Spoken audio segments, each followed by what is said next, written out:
Obviously, meeting Michael was a blessing, but living through his death sentence is the curse. Visiting for us women and mothers, and I'm in there and I'm nurturing my children, right? And I'm hugging and touching their hair and feeding with them. And then I got to bend over and cough naked, and the strip search. It's like there's no, it's just boom, boom, boom, boom, Like if I would have known what was headed, I think I would have just gone and ran off to Mexico. Luckily I didn't, but there's some horrific shit that happens behind those walls. I think everyone needs to stop worrying about who other people love. It does not matter. It does not change anything about your life.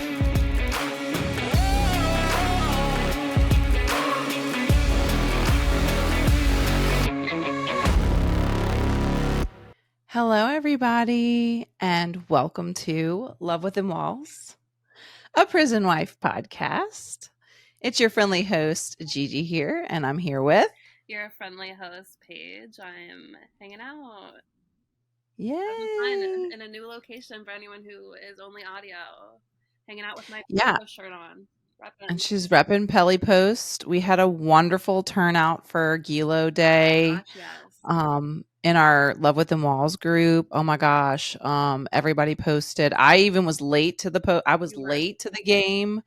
And I ended up posting like later that evening because I was just had a really crazy day. But I shared it with them. I had to message them because I thought it was just so awesome because like it was towards the end of the evening, and I was just seeing how many women posted, and it made me so happy. And I was like, oh my god. And then so like I just was like, I wanted to like tell them, I was like, I know you guys like see everyone's love like outside on other platforms, but I was like, I want you to know like on my private, our private group, like this is all these people are participating in it. They were like, that means so much to us, like, and I'm like, oh my god, like they're just great. And it's really cool to see this year how much it was so much bigger even than last year. It's grown. Yeah, it's definitely grown from 2016 when I first saw it. I first saw it in 2016 because I had just written Michael a letter, and I had just gotten his first letter on August 8th. And I saw it and I was like, what is that? And then 2017, it was starting. That's when I got my bracelet, the blue the teal bracelet. And then now it is just now they're even better than ever. I love it. Paige is showing off. If you can't see, Paige is Vanna Whiting that beautiful Gilo bracelet and her Pelly Post shirt. But it's just amazing to see how much it has really grown from 2017 to now, even just 7 years later. And everybody that's participated. And it wasn't not even just members in our group, like people on social media. Your good friend Amanda and Legend even made a post about it, and with 300 letters who we're gonna have on the pot. Can we say that yet? Yeah. Can we say that? Yeah, we can. Oh, we can? Wait, maybe. Okay. Well, we're gonna have them on the pod in the future. Yeah. Just putting that out there. So I was excited to see just people on my feed sharing and things like that. World. So it was great. It was great to see them grow. And I want to say this, guys, Paige is in a different location because we just finished recording our first mini pod, Love Within Walls, raw and uncut and super sexy, for our Patreon. So our members of Patreon, please go check because you have a new mini pod that literally just dropped like a few seconds ago.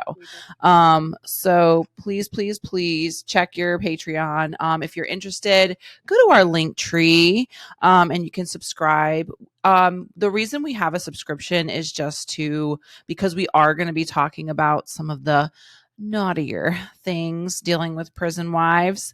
Because we've been some nasty girls. And we're trying to get girls here on YouTube. Yeah. And we're getting closer thanks to you guys. So thank you for subscribing. And, even if you guys listen to us on, Spotify and Apple, please just go to YouTube if you have a YouTube account and subscribe to us because that helps us with us trying to monetize on YouTube. Yeah. And that by that we literally just mean be able to like get ads to play. So just like one ad before, which you know everyone hates ads, so do we. But if anything that can kind of like help us do this pod and make it like running is helpful.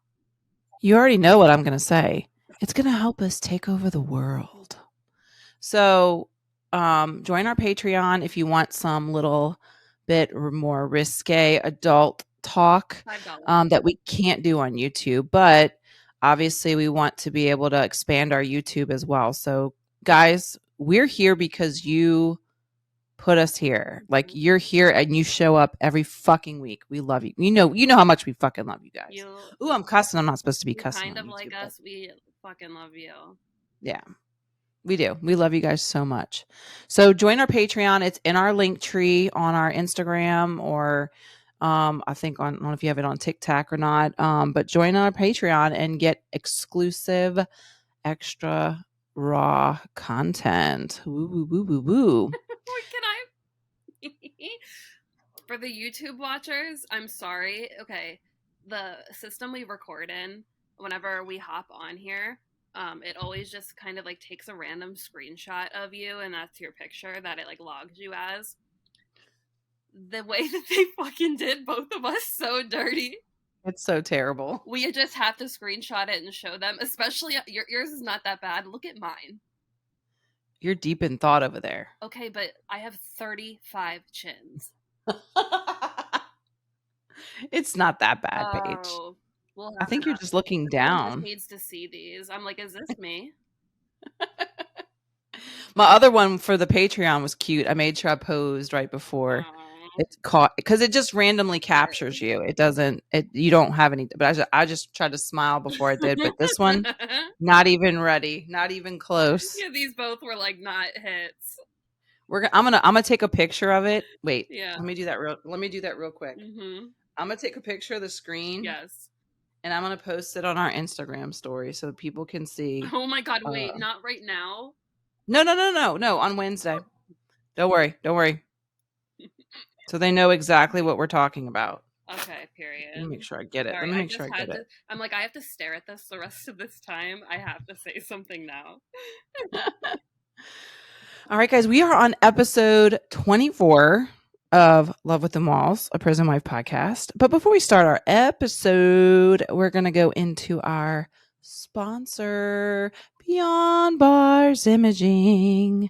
And what is Beyond Bars Imaging, you ask? Well, only the best ever photo editing service done by the wonderful, the beautiful, the epic, the most best, I'm using really bad English here, photo editor ever in time and eternity, Paige.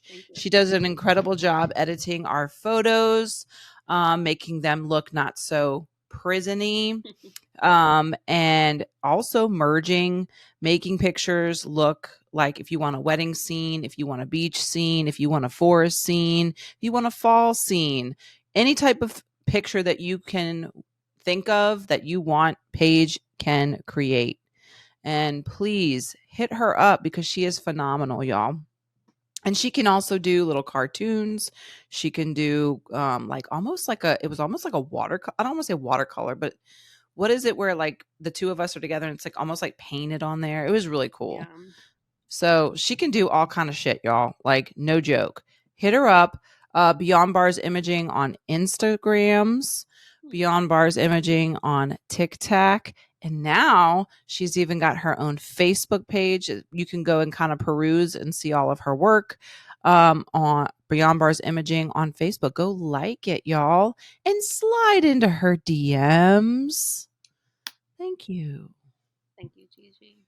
It's great every time. Always hits. Oh, thanks. All right. So we're going to go ahead and get started. Are we ready? I know you're ready for this song. Yep. Let's go.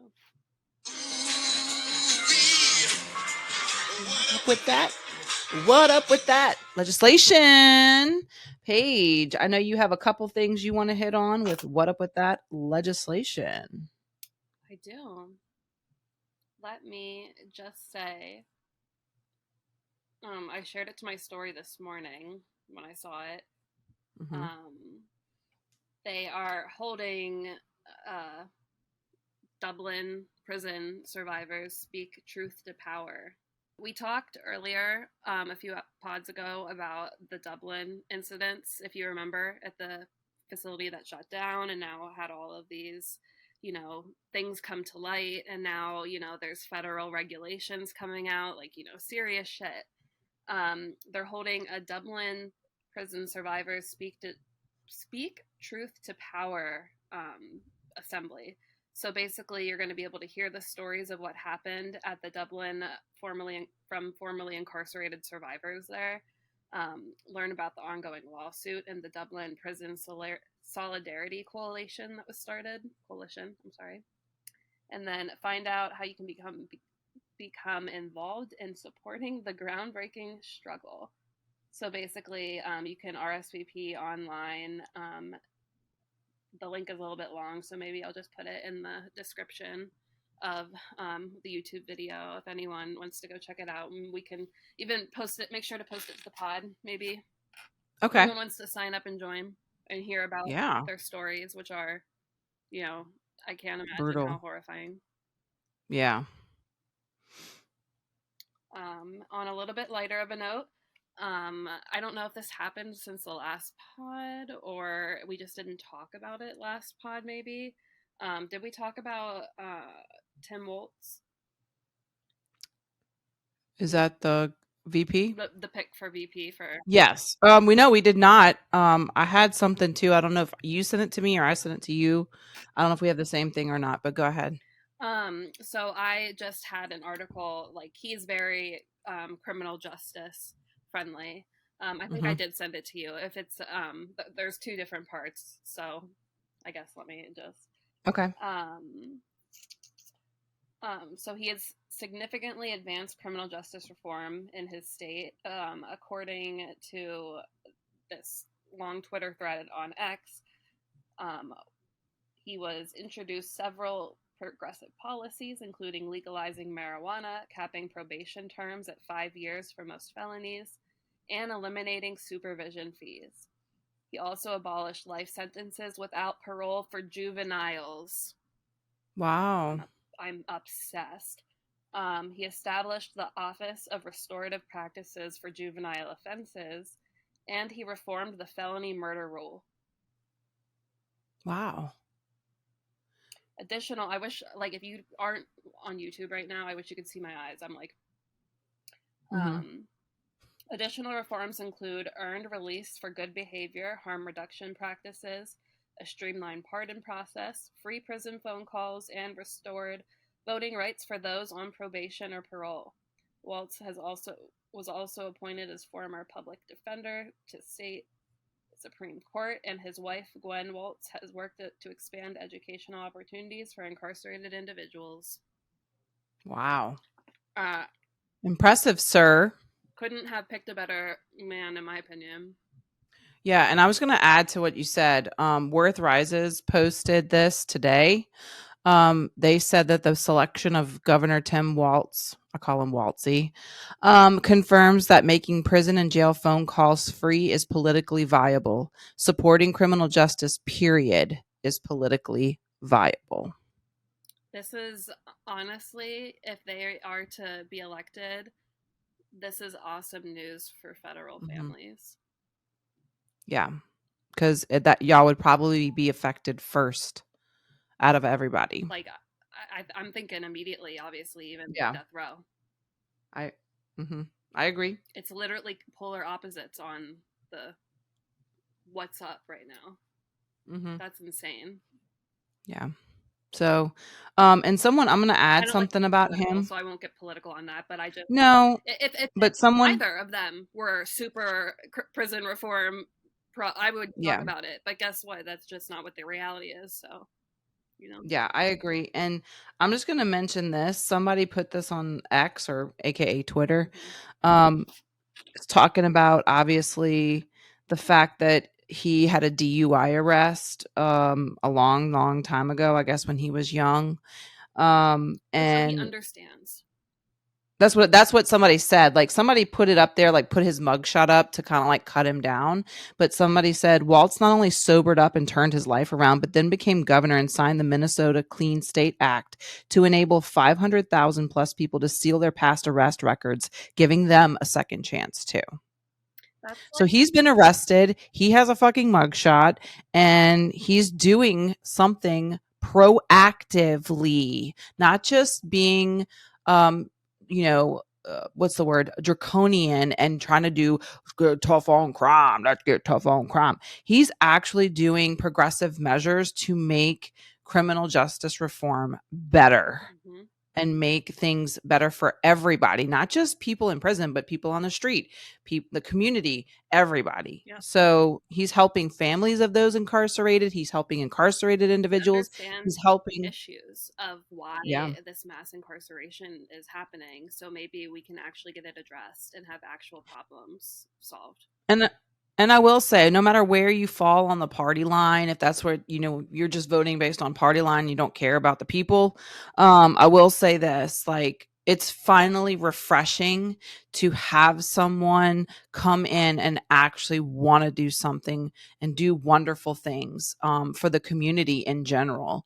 I'm thinking about the children that he signed with for free school lunches and breakfasts. He was I think, is he a former teacher or his wife was a former? So somebody was. He was a teacher. He was a former teacher. He's been in the education system. He works with the public, Mhm. So just keep that in mind. This is someone that as prison wives we can really get behind because I know, like, I don't know how everybody feels about Kamala, but she was an attorney general and a prosecutor. So we know how, there's some, back and forth about that.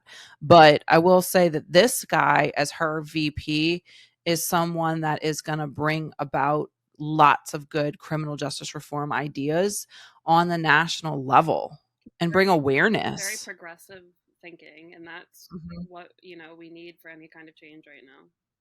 Absolutely. Did you have anything else, Paige? No, that's it for what up. Oh, okay. I didn't know if that was I know you had a little plus one. I put a little plus one That by was your what up with that. um That was your that plus was my one. plus one. Waltzy. Ooh. All right, sorry. I get excited about Waltzy. All right, I have something coming straight out of Michigan. I know we got some Michigan girls, so Michigan Wallers. Guess what? Guess what just happened in Michigan? Well, a corrections officer was charged with smuggling drugs into a Michigan prison at Parole Correction Facility out of Jackson County. What? Charges. Oh, go ahead. I'm sorry, Paige. What a joke, Yeah. But it's the visitors. It's always the visitors. Anyway, here we go. Charges have been filed against a Michigan Department of Corrections officer accused of smuggling drugs into the prison he worked at near Jackson. I'm not going to. Joshua Michael Evans, 48, of Jackson, was assigned in the 12th District Court in Jackson. Was arraigned, not assigned, excuse me, in the 12th District Court in Jackson Tuesday, August 6th. On one felony count each of delivery of a controlled substance and bringing contraband into a prison after a Michigan State Police investigation found he was smuggling drugs to a prisoner. Mm. And the Attorney General's office is prosecuting the case. But it's the visitor. It's always the visitor. Well, yeah, that was just a one-off.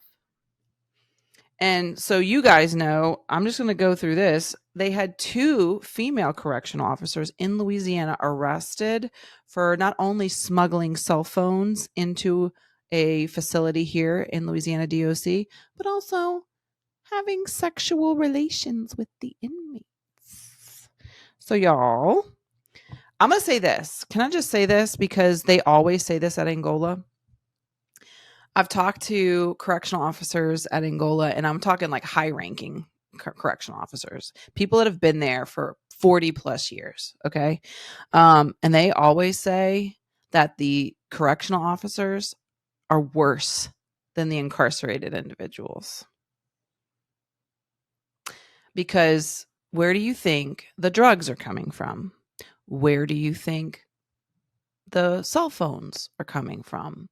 Where do you think the contraband is coming from? Where do you think these sexual orgies are coming from? I mean,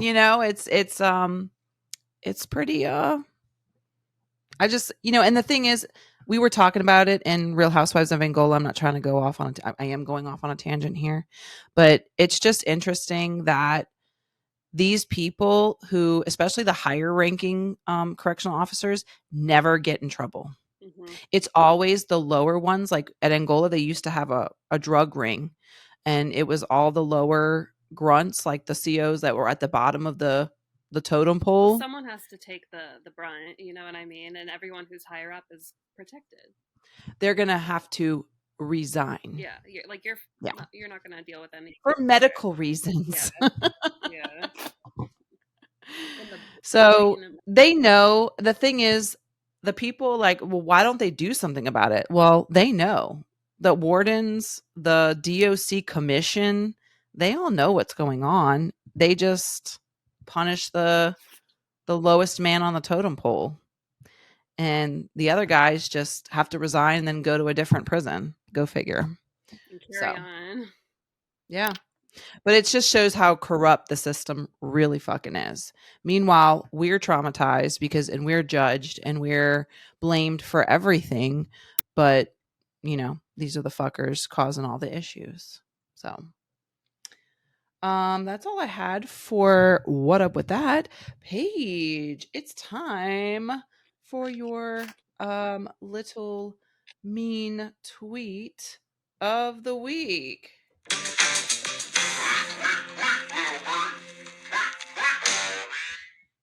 All right, I'll let you tell the story. Amazing. So, last week on the pod, I wore my Roses Are Red, Doritos Are Savory, the U.S. prison system is legalized slavery shirt.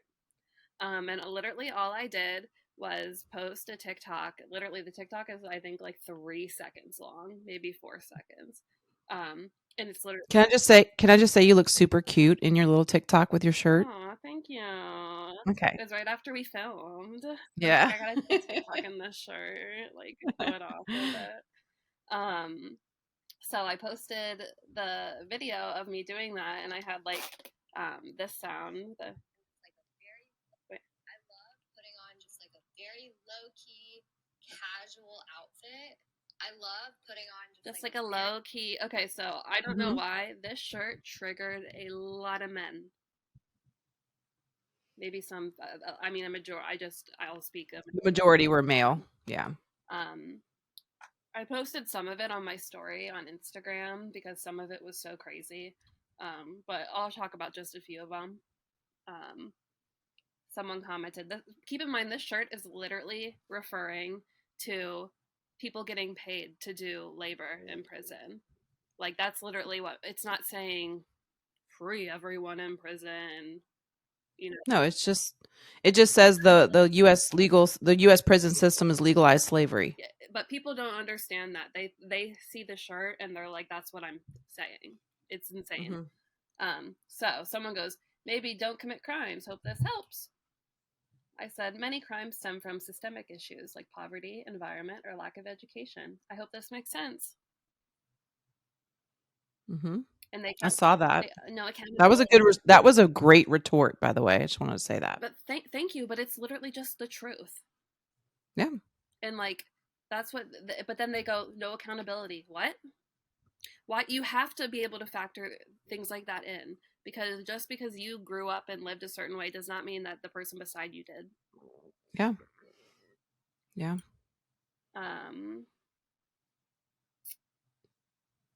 It's almost like people are so absorbed in themselves, they don't think outside of. They have no empathy either. Like, they can't even imagine.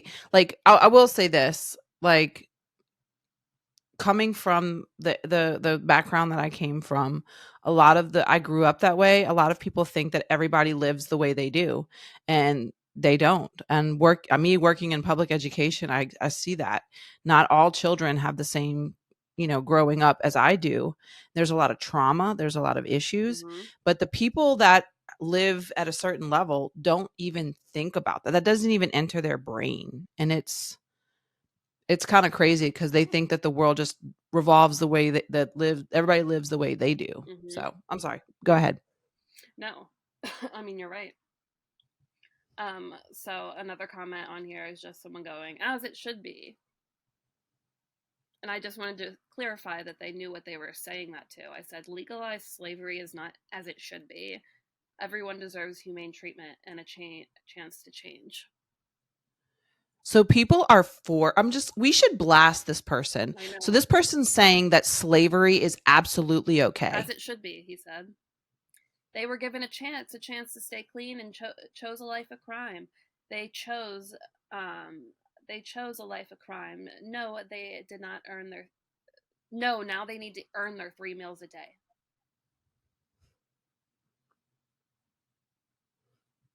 People, y'all, that's so disgustingly. Oh my God, I'm grabbing it.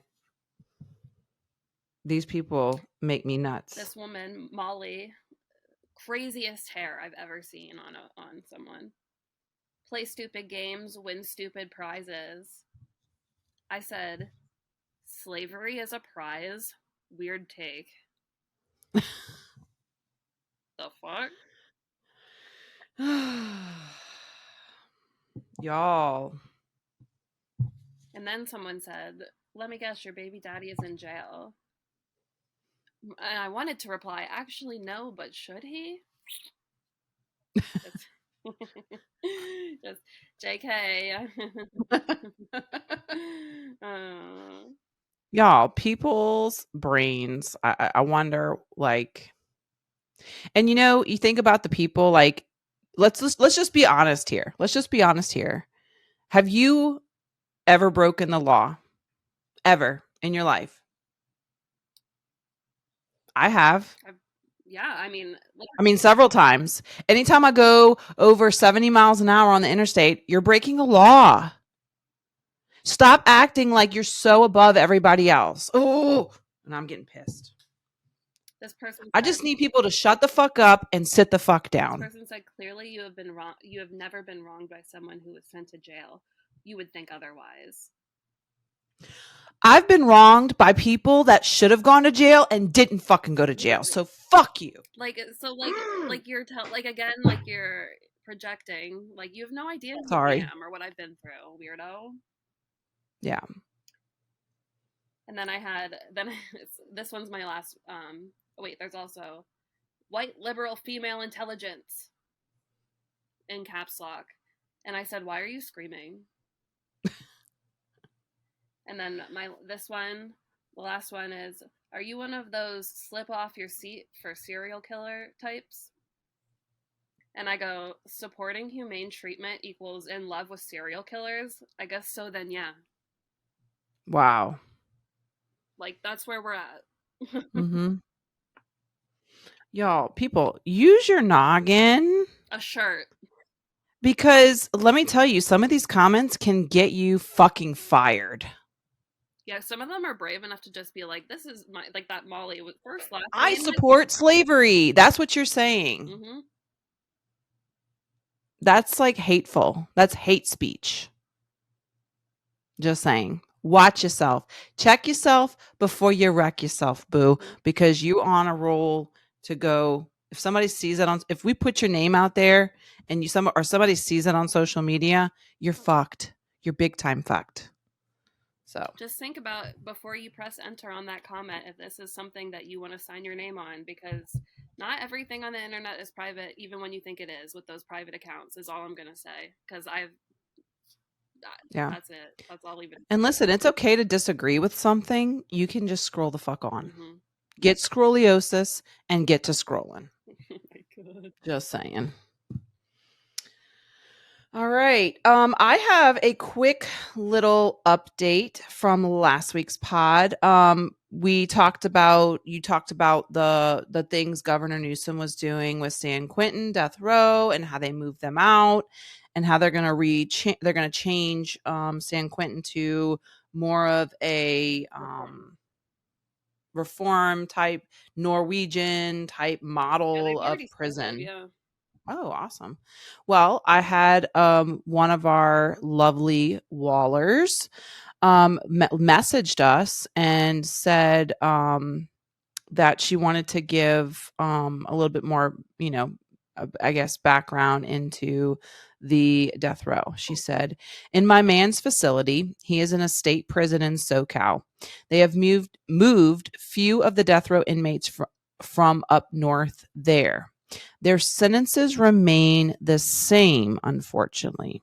However, they are in general population and have access to groups, classes, activities, and overall all access to resources as the rest of the guys in there. My loved one told me he spoke with one of the guys and he said he has been the happiest he has ever been since incarcerated. She said she saw him also in the visiting room, and I can confirm he seemed happy. I have chills So right now. I literally have chills. that's wonderful that they're treated, even though they have the death penalty still, because maybe their sentence was not vacated or they didn't get clemency from an attorney general or an overturn of their death sentence. They are being treated like general population, and I fucking love that. What needs to happen? As they should. Mm-hmm. They should have the ability to program just like other people. Yeah. And I love that they have that. Like they have all the resources that they can get as like a GP person, So that's all. I just wanted to update on that because I knew, like, I wrote it down last week and I just wanted to make sure I updated everyone on technically the situation with the old San Quentin death row. I'm happy that I know that now. Yep. Is there anything else you had, Paige? No, I think that's it.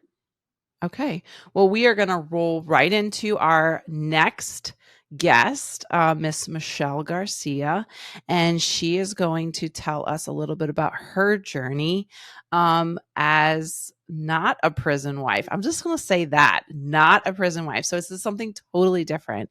Very, very excited, and I hope you guys enjoy. Hello, everybody. It is Paige here with Gigi. And we have actually a special guest here with us today. We're going to continue our interviewing series with the wonderful Michelle Garcia. Michelle, thank you so much for coming on with us. We are so happy to have you.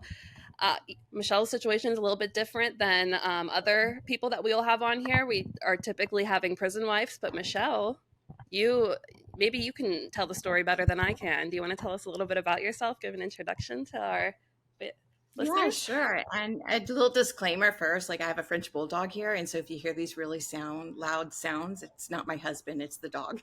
Can I just say that French bulldog sounds are the best sounds in the world? Yeah. Just saying. Unless you don't know what it is and people are looking like, what the hell is it? Yeah. But anyway, yeah, I am not a prison wife. I'm actually a formerly incarcerated woman. I did my time. I started out in county jail for 18 months. I went to Chowchilla for about a year and a half, and then CIW. And then I paroled from Malibu, California. And not too many people can say that because I went to fire camp. And so I paroled from fire camp in Malibu. Wow. Okay. And so I got to always say Malibu and flip my hair because it's just like part of my story. And I think it's pretty cool to be able to say that, but it's not necessarily cool that I had to go through that experience. But, I've just learned to accept it and lean it in with compassion. And I wish it didn't hurt as many people as it hurt. Because it brought a lot of good in my life too. The changes that came from it, I couldn't have got anywhere else, and I was sentenced to 10 years and 4 months. And I did about 6 of it. And I had, and still have, 4 kids. I had one that was in the East Coast in college, her first year. I had one that was a senior in high school. And I had 1 or 2 that were 6 and 8.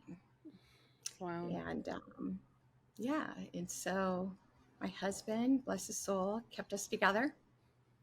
And so he was the prison wife. And I love that. yeah, it's actually really cool. I've been in this industry, in this arena for a minute, and there's very few. There's very few. But what does that tell you? What does that tell you? I'm just Uh-huh. curious what your thoughts are. We actually talked about this, I think, Oh, a few pods yeah, ago. women keep shit together. Women Women Yeah. hold it keep down. shit together. Women hold Mhm, it down. It takes a real mhm. man to do that, though. So that's also very telling of your Yeah. husband.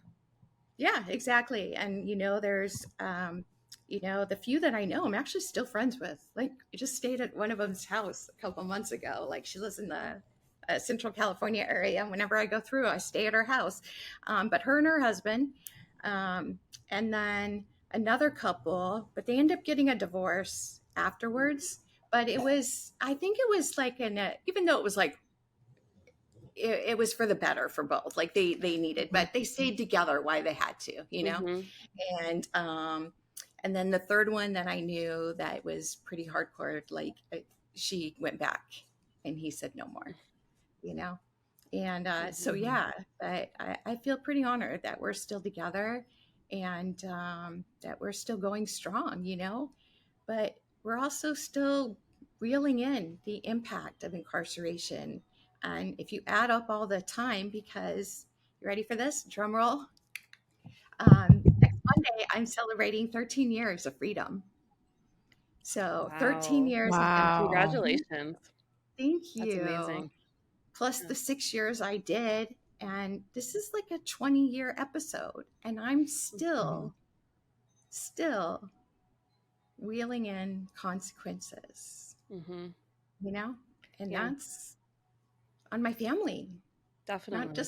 just checking the boxes of being formally incarcerated. Like, my own family inside that dwelling is still suffering the consequences of incarceration, so Definitely. that's a little bit of my story. I'm sure we'll get into more, but before we do, thank you, ladies. Thank you for bringing the awareness, the education, and the humanization of this. Been an advocate for second chances for a long time, and scream it on mountaintops, but the best way to get it is just to be a living example of it, and that's what you're doing. And so I just think it's badass that you're doing it and you're pushing through. I'm sure you're doing this at your own expense a lot, and a lot of sacrifices that no one will ever know. So thank you for what you're doing. Oh my God. Thank you, Michelle. That was so. I'm gonna cry.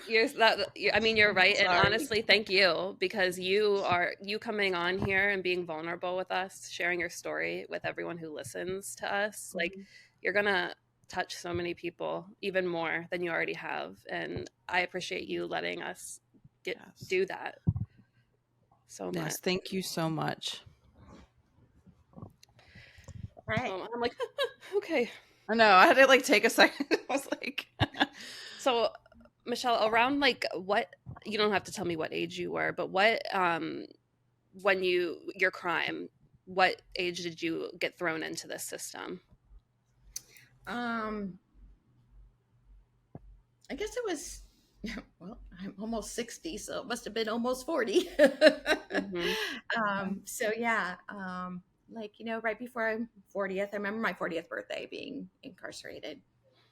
And just, even though it's really nobody's business, I don't hide it.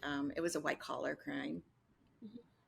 And yeah, I went in, and it was 18 months in county jail, and it was 18 months of fighting my case, and a lot of sitting and waiting and going back. And there's only a few people that were in that amount of time, and it was usually murder cases or 3-strike cases. That little white girl with the white collar didn't sit in there for 18 months, but I did. And it was hell. It was 18 months of not touching my children, seeing them, but not touching them. And, part of the reason I'm so wildly passionate about families impacted by incarceration, I've seen it, and I've lived it, And when you cry when they leave at the end of a visit and you hear the CO, what the fuck you crying about, and it's like, I miss my kids. Well, I miss my kids too. Well, it's just like, that doesn't make me feel better. Like, No. like, yeah. So it's just like living with that and hearing that as a mother. And, the other side of that we don't hear a lot about is just the visiting for us women and mothers. And I'm in there and I'm nurturing my children, right? And I'm hugging and touching their hair and feeding with them. And then I got to bend over and cough naked, and the strip search. It's like, there's no, it's just boom, boom, boom, boom, Mm-hmm. And then I wondered why I was so fucked up in there still. Like, I'm trying to get better and I'm still like having problems, right? And Mm-hmm. it's years coming out. It's like, this is not normal. This is not how you do things, And it was kind of eye-opening to have those aha moments. And it's sad, but it's also a beautiful way to learn to forgive yourself and have compassion, and where I'm at now, where it's just like, and where I kind of preach now, it's just like, Mm-hmm. don't be so shameful of these things, learn from them by leaning in with compassion and investigating what led me here, what got me to this place. And it's not easy to do. I call it hugging the cactus. It hurts like a bitch, I like that. I like that saying. Mm-hmm. That's a good way. Yeah, but it's beautiful things come from it, so yeah. Mm-hmm. Was this your first time being involved in like the criminal justice world, like no trouble prior? So you're probably just like thrown into this, like having no Yeah, idea I what you're going into. do things like bad checks and like Uh-huh. but yeah, it was yeah, nothing like this. I Yeah. remember thinking before I left, like, I'm sorry, like, if I would have known what was headed, I think I would have just gone and ran off to Mexico. Luckily I didn't, but shit, like, if I would have been told, like, you're gonna sit here for 18 months, like, I never expected it to, like, happen the way it did. It just, like, was bigger and bigger. And, when I first got those, I think maybe they're different colors in different counties, but in Ventura County, those court papers in county are yellow, and they, through the hole of, they fold them up and throw it through the holding tank, Mm-hmm. and the first time I got that set, it had more, uh, more charges than like Jeffrey Dahmer. And I was like, what the hell? Like, it had literally, I had like 6 or 7 pages of charges. You know how they do that? They double Wow. this and this and that. And, my embezzlement case, it was over $1 million. And so, like, they charged me for it being $500,000 and then over $1 million. Like, you could just get these double charges everywhere, and enhancements. We all Mm-hmm. know about enhancements, right? And it's like, it was so freaking ridiculous. And that's why, like, now it's like, it's so hard for people, like, they'll Google it and, like, oh, but it's just like, do yourself a favor and don't Google. Like, just ask me, I'll tell you. Like, because that stuff always looks so much different. And it's not that it looks worse. Yeah, it looks worse. I'm not trying to make myself look better. It's just, it's not the truth. Mm-hmm. And you have to settle for these charges just to, I just had to say, fine, I'm guilty of that, just so I could go, and get my life back, and stop spending 18 months spinning my wheels. So yeah, that's my Wow. complaint. That I was going to ask why so long there, but it sounds like that kind of answers it. Yeah. Yeah, I can sum up my experience with the Ventura County Sheriff's Department really easily in one story. And so, because of my husband being at home with the kids, I wanted to be as upfront as possible to keep my family safe. I really did. And I wanted to heal. I didn't know what that looked like, but I wanted to heal, but anyway, the DA, I told him, hey, you want to know everything? I'll tell you everything. Just set it up, everything from beginning to end. Let's have this talk, So I get pulled out of my cell, and this is still in county, and they set up the room with the recordings and go through it in 2 or 3 hours. I tell them everything, and I finish, and he says, I thought you were going to tell me the truth. And at that point, I just said, And it's just like, do with me what you want, because you're not gonna, it doesn't matter at this point. It's not that I didn't want to make anything better. It's just they proved to me I couldn't, that they're going to see it whatever they want.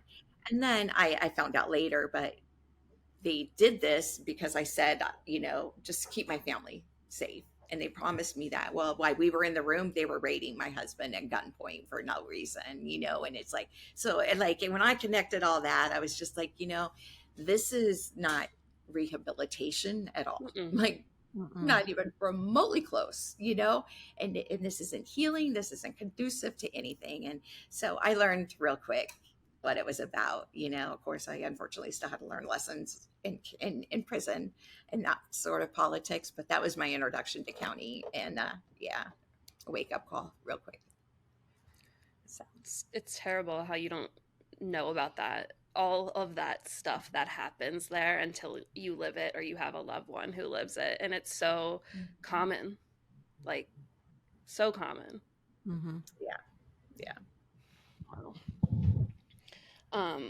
Do you want to tell us a little bit about your time at the prisons? I mean, you said that it sounded like you moved around a few times, and that's California prisons, I swear, they're so, why do they do that? I said that to Joe the other day. I was like, why do they like warehouse these humans and move them around? It makes me so angry.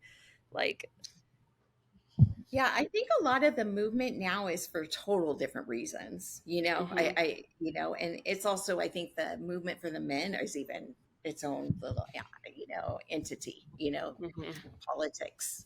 yeah. For me, there's really not much to do as a woman. You either go to CIW or go to Chowchilla, and unless you're pregnant, you start at CIW, but usually you start at Chowchilla, and then you either stay there or go to CIW or to fire camp. And so because I was sentenced to 10 years and 4 months, that 4 months made me a long-termer. And Wow. back then, when you got to Chowchilla A Yard, if you were a long-termer, you had to stay in receiving a little bit longer to make sure you were okay with your sentence and not commit suicide and be a threat to yourself.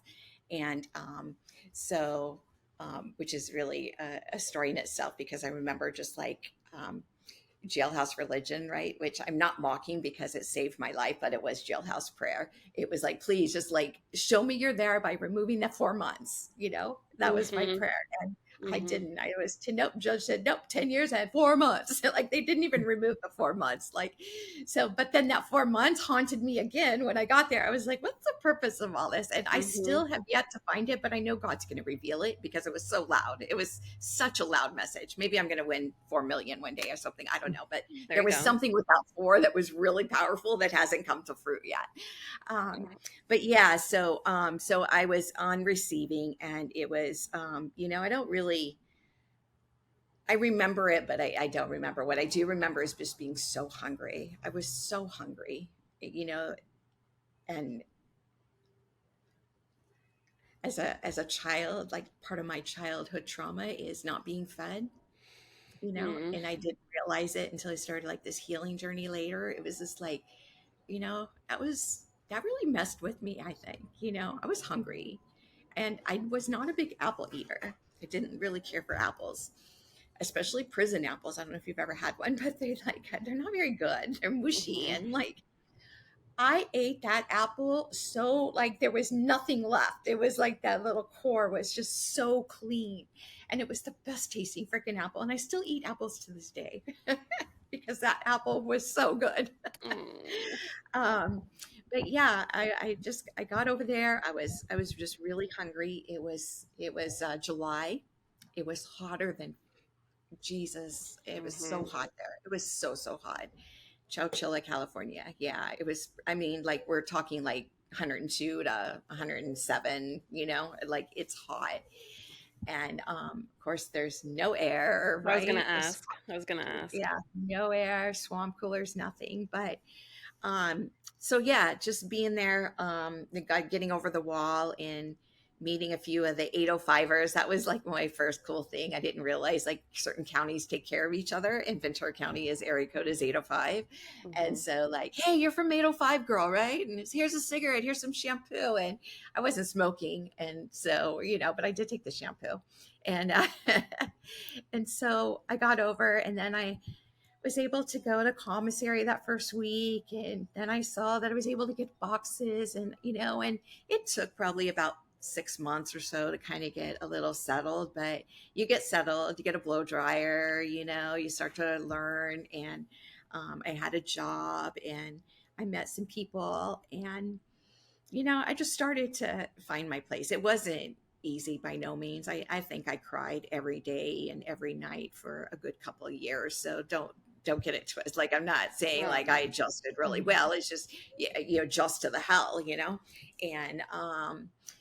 but I always knew I wanted to go to fire camp. But back to that 10 years and 4 months, because I was a long-termer, I didn't qualify. I had too many points. So I had to wait a whole year to go, to my counselor to get endorsed and to see. And even the second year, I was 2 points too many to go to fire camp my second. And they're like, you're going to have to wait another year. And I thought, this sucks. Well, somehow the grace of God, like the counselor was like, she was flipping through papers, and one of the COs that I worked for did his job, believe it or not, and wrote an evaluation. They're supposed to do evals on you, but they never do. But this guy did one on me.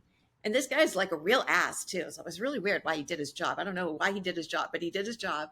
She saw that, and she's like, wow, Reynolds has a lot of nice things to say about you. And so then she's looking, she goes, oh, you have two. You know what? We're going to go ahead, and I'm going to let you through because of that. Yeah. So I got, that was definitely God. That was a moment of just like, thank you. I knew exactly that somebody was letting me, go somewhere and get out. And so I was super excited. Only I didn't realize it's another 4 months that you sit there waiting for everything to go through. Maybe it wasn't for me, it was a couple, but then I went to CIW, and there we are again in the middle of summer. And there is CIW is in Corona, and it's right across from a cow dairy. And there was flies, and literally you'd open your mouth to take a bite of food, and the flies would fly. And it was awful. Yes, your faces, I tell it, are so it was awful. Like, so you get those fishnet bags with your blankets and your sheet. Literally, you put that over your head is what we would do to keep the fly while you were waiting for it to be housed. It was awful. It was, and I thought, I fought to get here. Like, what? Wow. Like, you're already in prison. Come on. Yeah. And then it was, just the crowdedness of CIW. And I lived in the day room for probably 12 months. It was just the loudness of it, and the noise, and the lights just being always on, and either super, super hot, or there were some day rooms with air, because the day rooms will have air, not the rooms, but it would either be super cold, you only have the same blanket, either whether hot or cold. You don't get different, and so it was hell. And the other thing I remember really well about getting to Chowchilla was I just wanted to make a phone call. I wanted to call home so bad. My husband and I were just talking about this not too long ago, and and it took forever to be able to get to make a phone call. And then I got to the phone, and it was probably like 3 months. It was 2 months. It was awful. And I couldn't even dial the number because my hands are shaking. Well, then welcome to the world of GTL, or was it GTL? Unfortunately, yes. Viapath, whatever they want to call themselves, rebrand it, We had to have the, the account set up. And he didn't, because we didn't know. And so I couldn't make a call. Oh my God, it was hell. I don't even know how we got through that, but we got through that. And once I got to CIW, and then I found out I was number like 77 to get to fire camp, or to get to PFT to train to go to fire camp. And I thought, oh, that's cool. That 77 just, I don't know, it sounded like no big deal, but it was a big deal. It was probably another 9 months, and I had to be physically fit. And I had just spent 18 months in county jail doing jack shit. right? You don't put outside in county jail. And yeah, that was really hard. So I started, going out to the track and running and meeting people and talking about the fire camp, and everything they tell you is nothing that happens, but you think it is, and you think you know it all, and you're all excited about going, only to find out that it was all lies. And it's okay.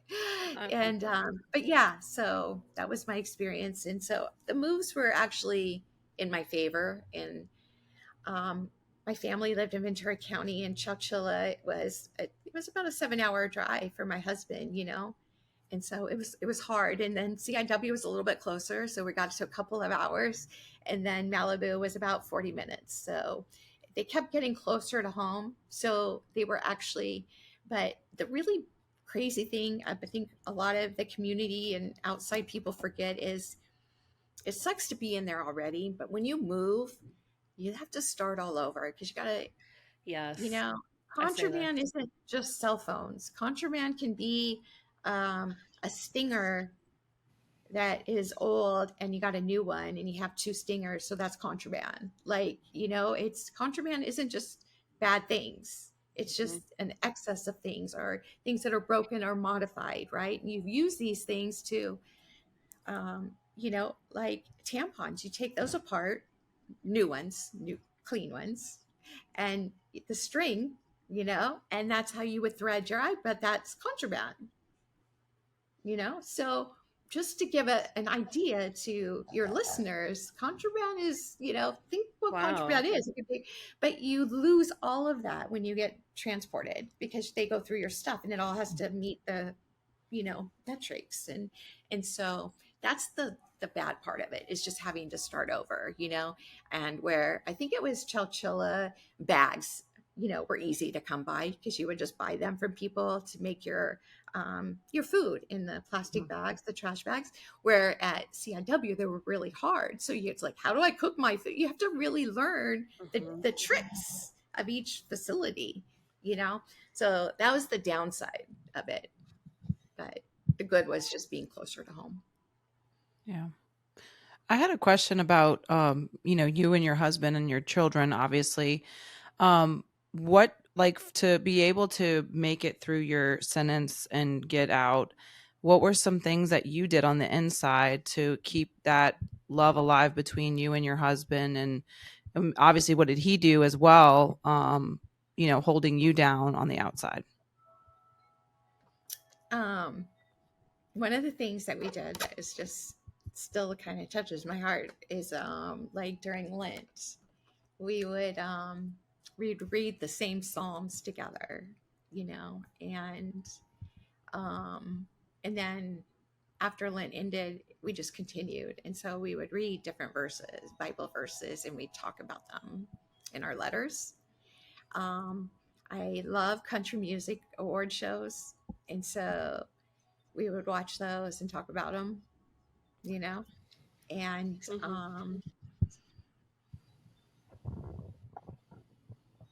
I think his love for me is what kept him going, and he says it all the time, he knew that he knows what forgiveness is. Like, he lives his Catholic faith, and it, there's good in people, and he believed in the good in me, and then I think he was just like so freaking busy with a 6-year-old and an 8-year-old all by himself. They just didn't have much time to. Right. Got no choice but to keep the shit together. Like, I'm sure those kids kept him busy,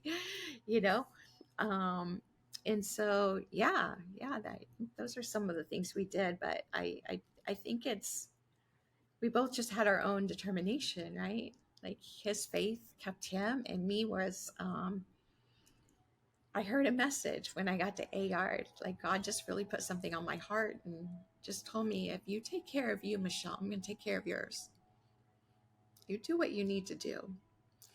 And I knew I could come out better, or I would come out bitter. And so when I got that message, I hung on to that. And I hung on to that verse. And I believe it was Mark that says,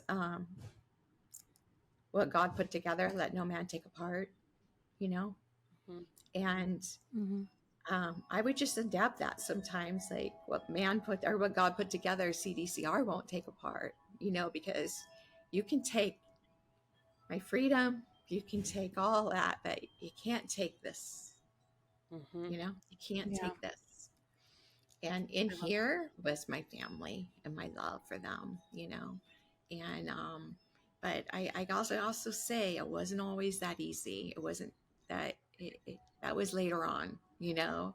There were times in Chowchilla I not only thought about suicide, like I planned it.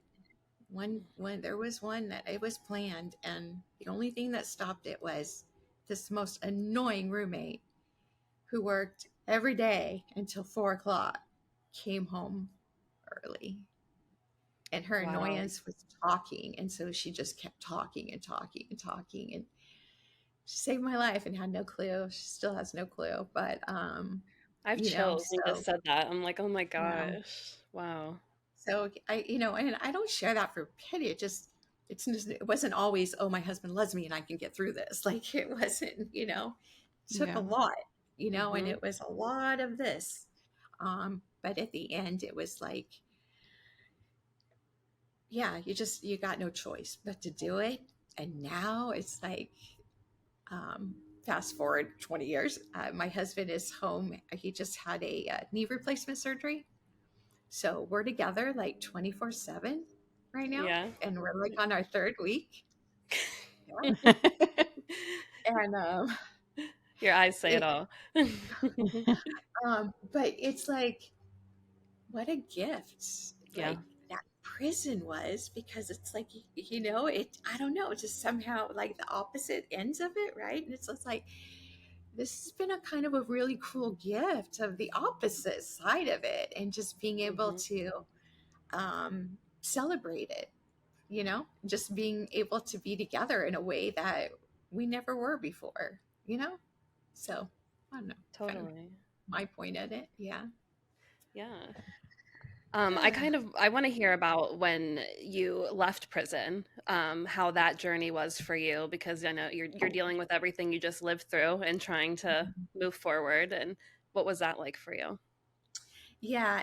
And that's where the story of Michelle really starts. You know, I talk about the prison stuff but, you know, not really very much of it.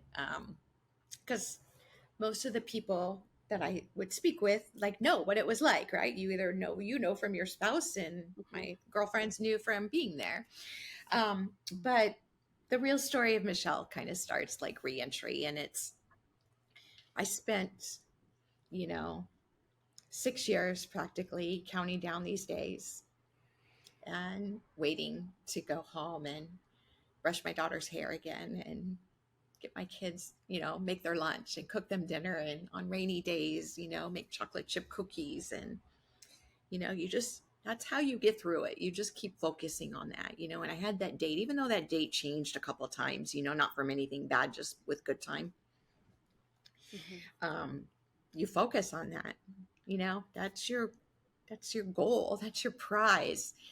And then you finally get there and you're just like, woo. And then it was like, this is nothing like what I expected. You know, the kid doesn't want you to brush her hair, you know, Mhm. and it's like, oh, she doesn't love me anymore. You know, she doesn't want me to touch her, and your head just goes. And you know, later you find out it had nothing to do with you. It was she learned to do that without you. Yeah. And now she, you know, but in my head as a mom, like the You shame internalize just, everything as a mom. You're like, yeah, oh, it's me. Yeah. as a woman. Yeah. Yeah, you Yeah. know, and Yeah. then a woman who had a fucked up childhood, like who doesn't even have the right messages to begin with, right? Mhm. And so that's where I always thought my shame as you know, started, like as an incarcerated mother with those COs giving those messages I was talking about earlier. You know, you should have thought about your crime when you know, if you loved your kids, you would have thought about it when you did your crime, and that those kind Yeah. of things. um, but the shame of incarceration as a mother, after I came home in reentry, was a bitch. And you know, 6 months of day in and day out of waking up and trying to do something different, and like just not being able. The first morning I woke up, And so the home that we're in now was not the home that we lived in when I left. We lost our home. Mm-hmm. And so my husband and kids have moved here. So I didn't know where anything was.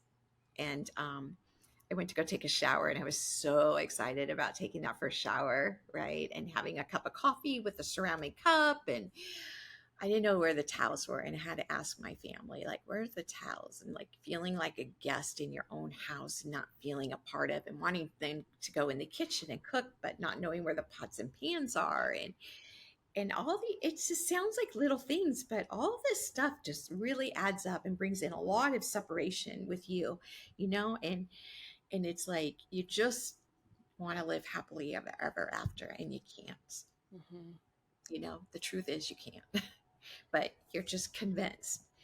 Well, nowadays there's a lot more organizations out there doing things, but there wasn't a lot out there then, right? And in fact, the biggest ones weren't even started at that time. They were just getting launched, Mhm. And then I'm in Ventura County and not LA County, which LA County has a lot more programs than Ventura County. And so I'm all alone. Like, I have nobody to talk to about this. My community and my friends at church had never been to prison. Like, no. And so one of the ladies that was a volunteer at the county jail, Chaplain Margaret, she called me up and she's like, will you come and speak with the volunteers that I'm training they're going to be going into the county jail, and I'd really love for you to give your side of it. I said, absolutely. And I went there, and I'm just going to speed through this. So at the very end of speaking, this woman comes up to me. But while I was speaking, I lost my shit because I was talking about it, but I was realizing I just wanted to go back because I felt so safe there. Mm-hmm. And I felt connected to somebody, right? But it was like, why do you want to go back to jail? Like, but you're torn. It's like your family's here, they're embracing you, but you don't feel a part of,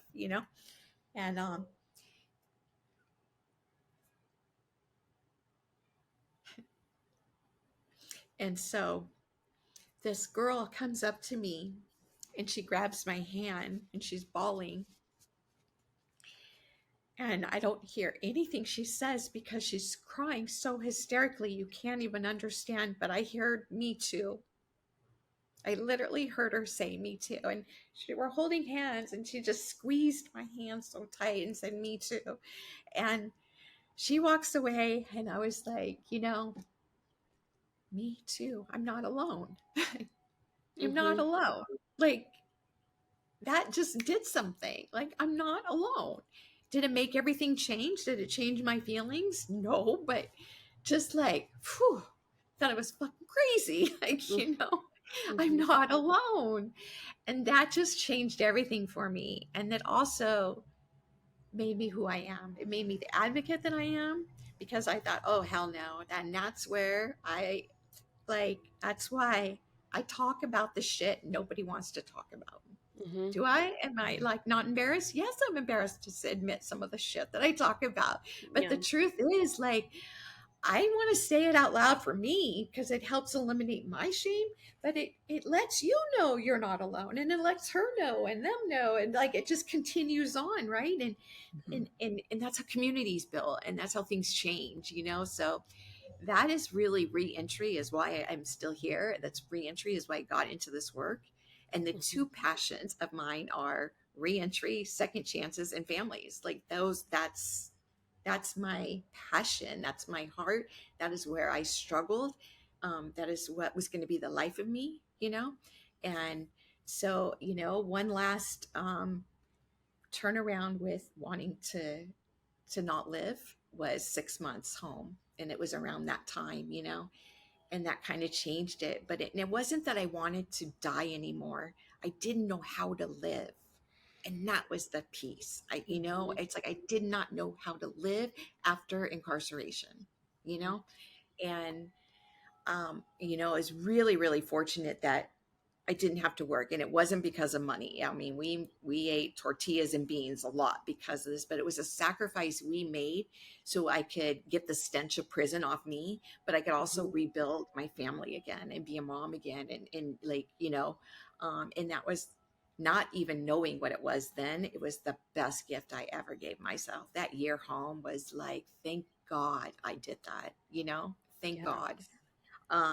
God, I'm just getting the goosebumps because I just now, right now, realizing how much even more that was a gift. Like, that really was a true amazing. I think the last couple of years that was like helped me, without even knowing it.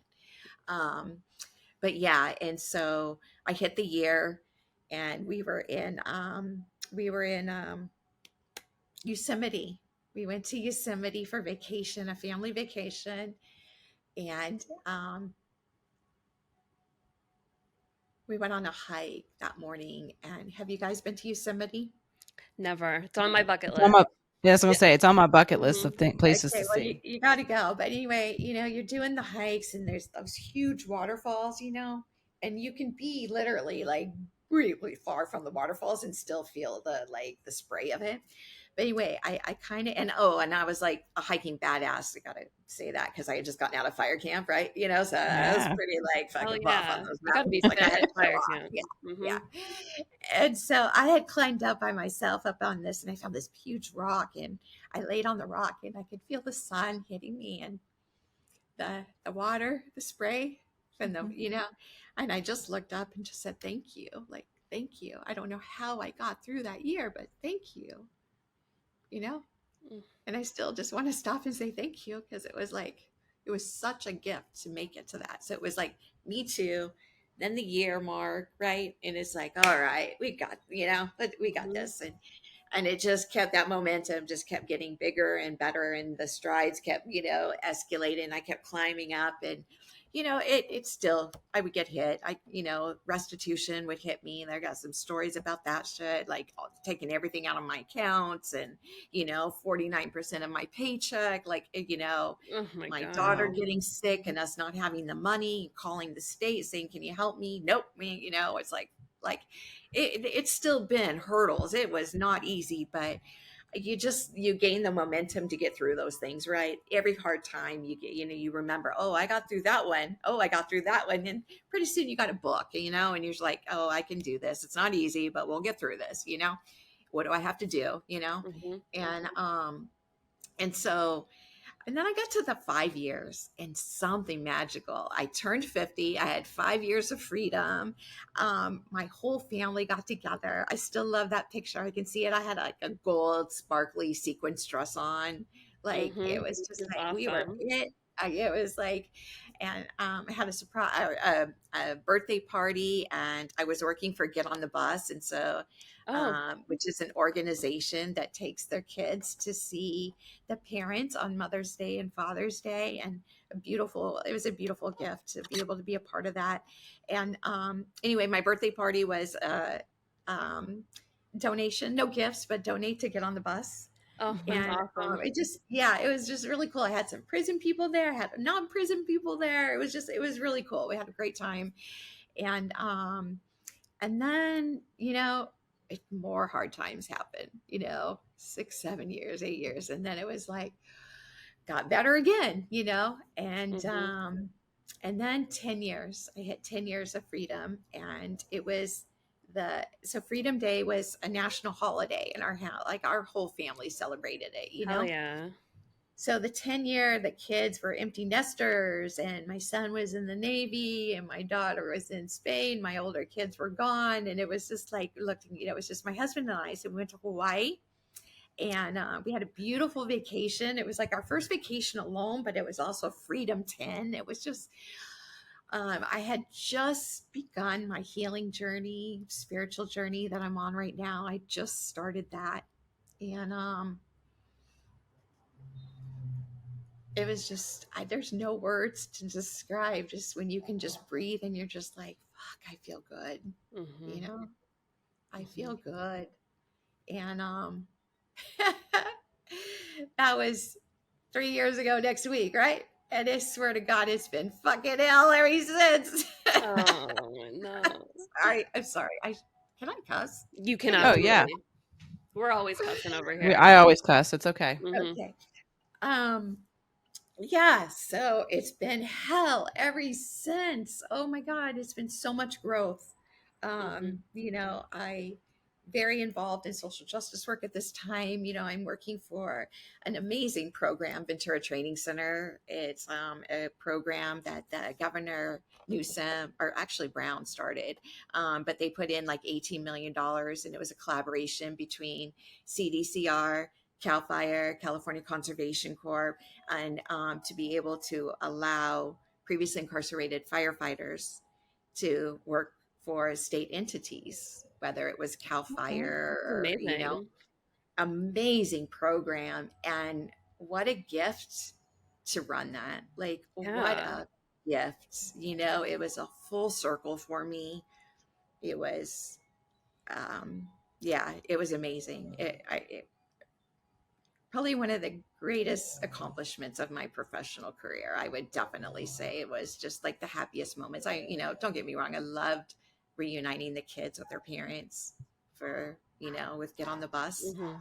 And then I was with the Five Ventures for a couple of years and met some freaking incredible men incarcerated with gifts and talents that just blew me away. That was my introduction to the men, because I never really wanted to work with the men because Mhm. I felt like my passion was just the women, but I went in with another organization that helped with families, and ended up meeting some of them, and just fell in love with that side of the world. The men are the most loving and accepting group of previously incarcerated people. They are, I've never been scared. Like, people are always like, "Aren't you scared?" Go.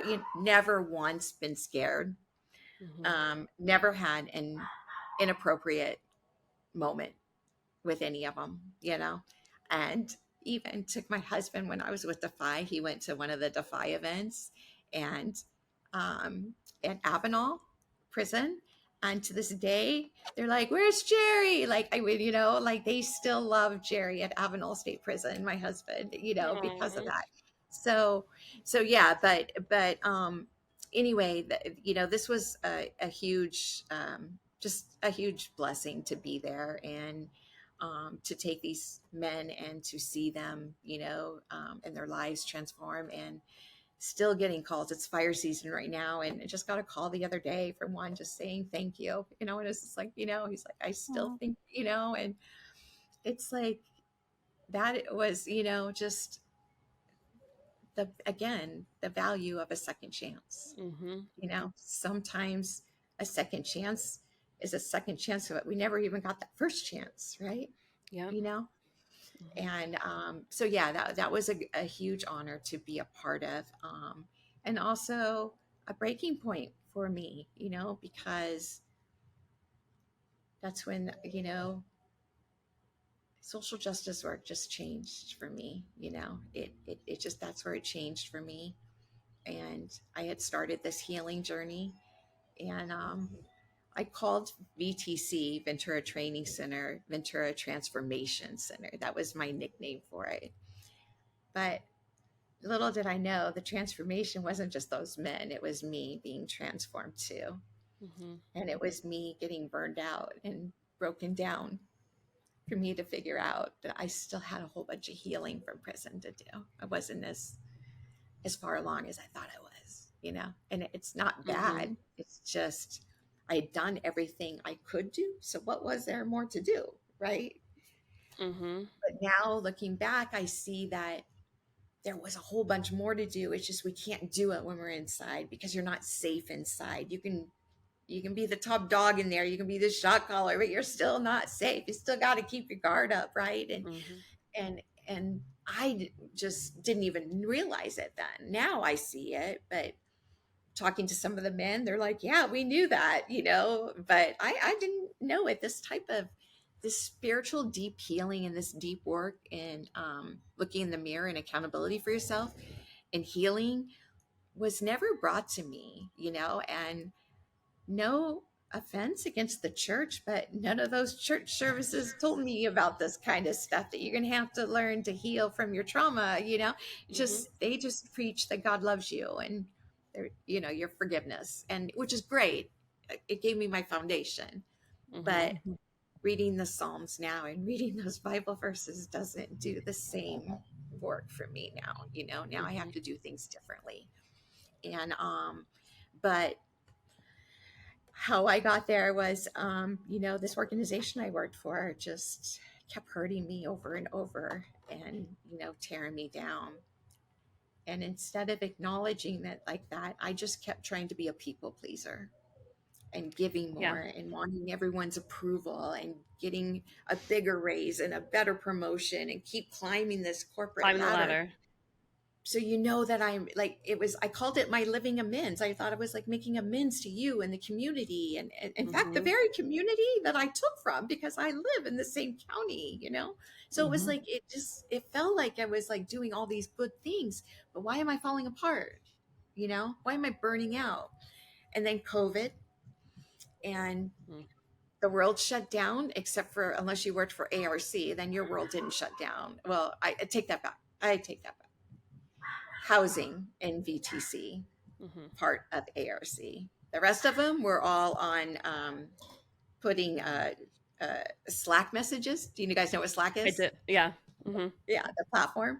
All putting working from home pictures with their dogs and their cats in their lap and everything, which is really cool. And it was really cute. But it's like, and I'm at work. It just. Hell yeah.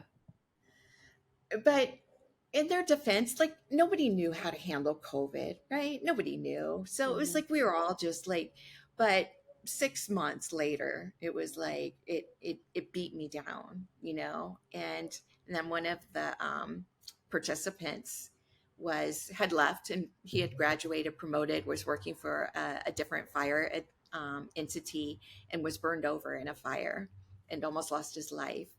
And it tore my heart apart. And then I'm driving back from Orange County because I was going to visit him and his family almost every night, and then getting up in the morning and going back to work and it just in running this program. And I burnt myself out, and ready to, I swear to this day, I think I had a nervous breakdown. I don't know, but it just got to a point, and long story short, without too many details, I just said, F you, I got to go. And I walked out. I just grabbed my purse and walked out. And I didn't see it then, but it was the bravest thing I'd ever done for myself. It was the best thing I'd ever done for myself. It's like I stuck it up for me. Yeah. And if you go back and look and Google my name, not only to see my crime, but if you go look at all the work that I've done, you'll see any of my talks, I always say the same thing about I'm so blessed and grateful to my family for staying by me, that every morning I wake up regardless. And it's like, how can I make amends for them staying by me? I was so ashamed of what I did to my children. What can I do to make it better? Never did I say, what can I do to make Michelle feel better? What can I do to make peace for Michelle? What can I do to make amends to her? Never crossed my mind I needed to do that. What my body had been through, what I had been through, the humiliation I had been through, the things I witnessed, the things I saw happen. I still have not spoke about some of that this day, like not even to my friends that I was incarcerated with, because that's the cool thing. You don't have to talk about it. They just know that all know you saw what you saw, And but yeah, there's some horrific shit that happens behind those walls, and I don't even know how the men do it. I'll tell you, like, kudos. I don't know how they do it. It's even worse. But yeah, so getting back to Michelle, and just like, that day of walking out, and to walk away from everything you love and everything you're so proud of and enjoying, I loved everything about it. It was just attached to that toxic waste of an organization. It was like, and I couldn't, and I just finally had to break free from it. But in that, they pulled they pulled my community away from me. They all turned against me, every single one of them. Like nobody called to check on me in my community. Nobody. If I would have had people calling me, I would have been, what are they saying? What are they doing? What is this? I would have been caught up in this drama. Mm-hmm. I had nobody to ask. Like I just, and then the people that did stay by me were the two other um, leadership team members that I was from the other organizations, Mm-hmm. from CAL FIRE and from CDCR. It was CDCR executive staff that called me and said, you need help. You need a resume. You need a letter of recommendation. Are you okay? Thank you for what you did. And I was like, wow, and just yesterday I was at a party with like they invite me to their house. It's like it's not a lot of them, but it just like it's crazy. Mm-hmm. ARC executive director puts a clause out to not associate with me because basically they were worried they were going to get sued. Okay, that's really what it was. And I don't blame him. I should have sued him. I really should have, but I didn't. And I didn't because I want to be able to talk about this. Yeah. I want to be able to say, this is what happened, because I want the other ones to learn that we still have to heal even when you come home. Mm-hmm. You can get into this work. You can do some great things in this work. It's awesome. It's beautiful. But if you don't heal yourself, you're not doing yourself any good. In fact, you're going to speed rail yourself down to Mm-hmm. a train wreck.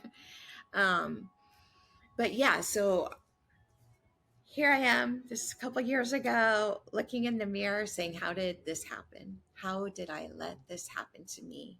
I am almost as bad, if not worse, than when I came home. How did this happen? Well, I didn't have boundaries. Okay. Why don't I have boundaries? Why am I a people pleaser? Why am I a perfectionist? Oh, I got some trauma. I got some deep trauma that I haven't looked at.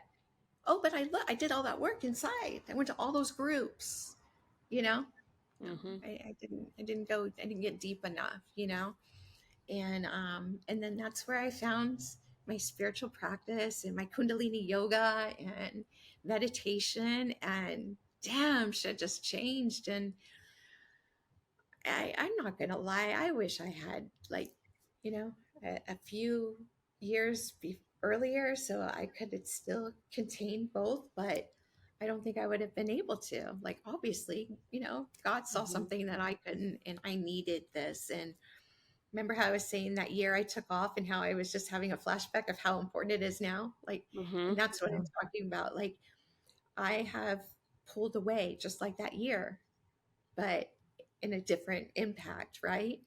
And there's another female that left shortly after I did. Well, maybe a few months after I did. And I was just talking to her the other day, and she was sharing that how her advice, or somebody gave her advice when she left that organization, to take a couple of years. And I thought, if somebody would told me to take a couple of years off, I'd like, this isn't going to take 2 years. Well, I'm sorry, take that back. They told her to take a year off. And I was like, here I am on my second year, and I'm thinking need another third year. Like, maybe I would have never realized, but it wasn't just, I don't want their egos to blow up, but it wasn't just because of them that I needed 3 years. It was, it's been the prison stuff. It's been the childhood stuff. It's been the parent stuff. It's been the kids stuff. It's been a lot, and, but about 6 months after, maybe 9 months after leaving the job and the work, I remember getting my journal out, and I remember just writing, thank you, ARC, thank you. And it was the best gift they ever gave me. It hurt like a bitch. It still hurts, But one day there's going to be a conversation with them, and I think there'll be peace, because the person that I feel is most responsible for my pain, um, I, I just think the conversation will be there where it's just like him and I both have one thing, we have a few things in common, but one thing we have in common is our hearts and our passion for this population. We are both very passionate about this population.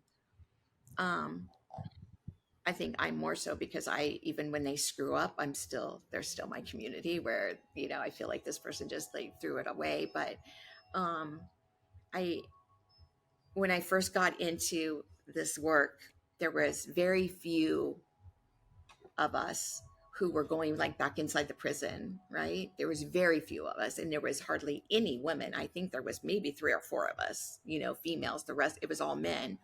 And so I set a pathway. I set, something up, and I was part of something about going back in and the first few people to go back in. And when I was inside, we didn't have previously incarcerated people coming in and giving us hope, right? So I got to be a part of something that was like really pretty badass. Yeah. Well, now everyone's doing it. Like, fucking who doesn't go back inside? Like, right? It's just like they do have a lot of people in and to out. have that brown card was like such an honor. And it's like how many brown cards are there now? But now it's like I get to be on this new road of it, and it's now I get to talk about a new phase of it, and I'm the only one talking about it, right? And so then there's going to be more of us, because more, unfortunately, are going to get burned out. You can't take these. I know the stories are helpful and they make impacts, but you're taking these people out of these positions and you're putting them in these vulnerable states, sharing their stories and bringing attention and awareness, taking them to Sacramento, which, yes, we need that stuff too, but there's got to be a balance. What are you doing with that person afterwards? Are you debriefing with them? You're taking them into the prison. What are you doing when you get out? I kept saying I was, in line. I was the first one in line to go back in to help. And I was the first one out because I didn't, I knew I was glad I got to get out. But did I stop and think did I process any of that? And so all of this stuff is festering and it's not being dealt with. And now I get to be the ones to say, let's deal with this. I want to go to those organizations, the very one that hurt me. I want to go in there.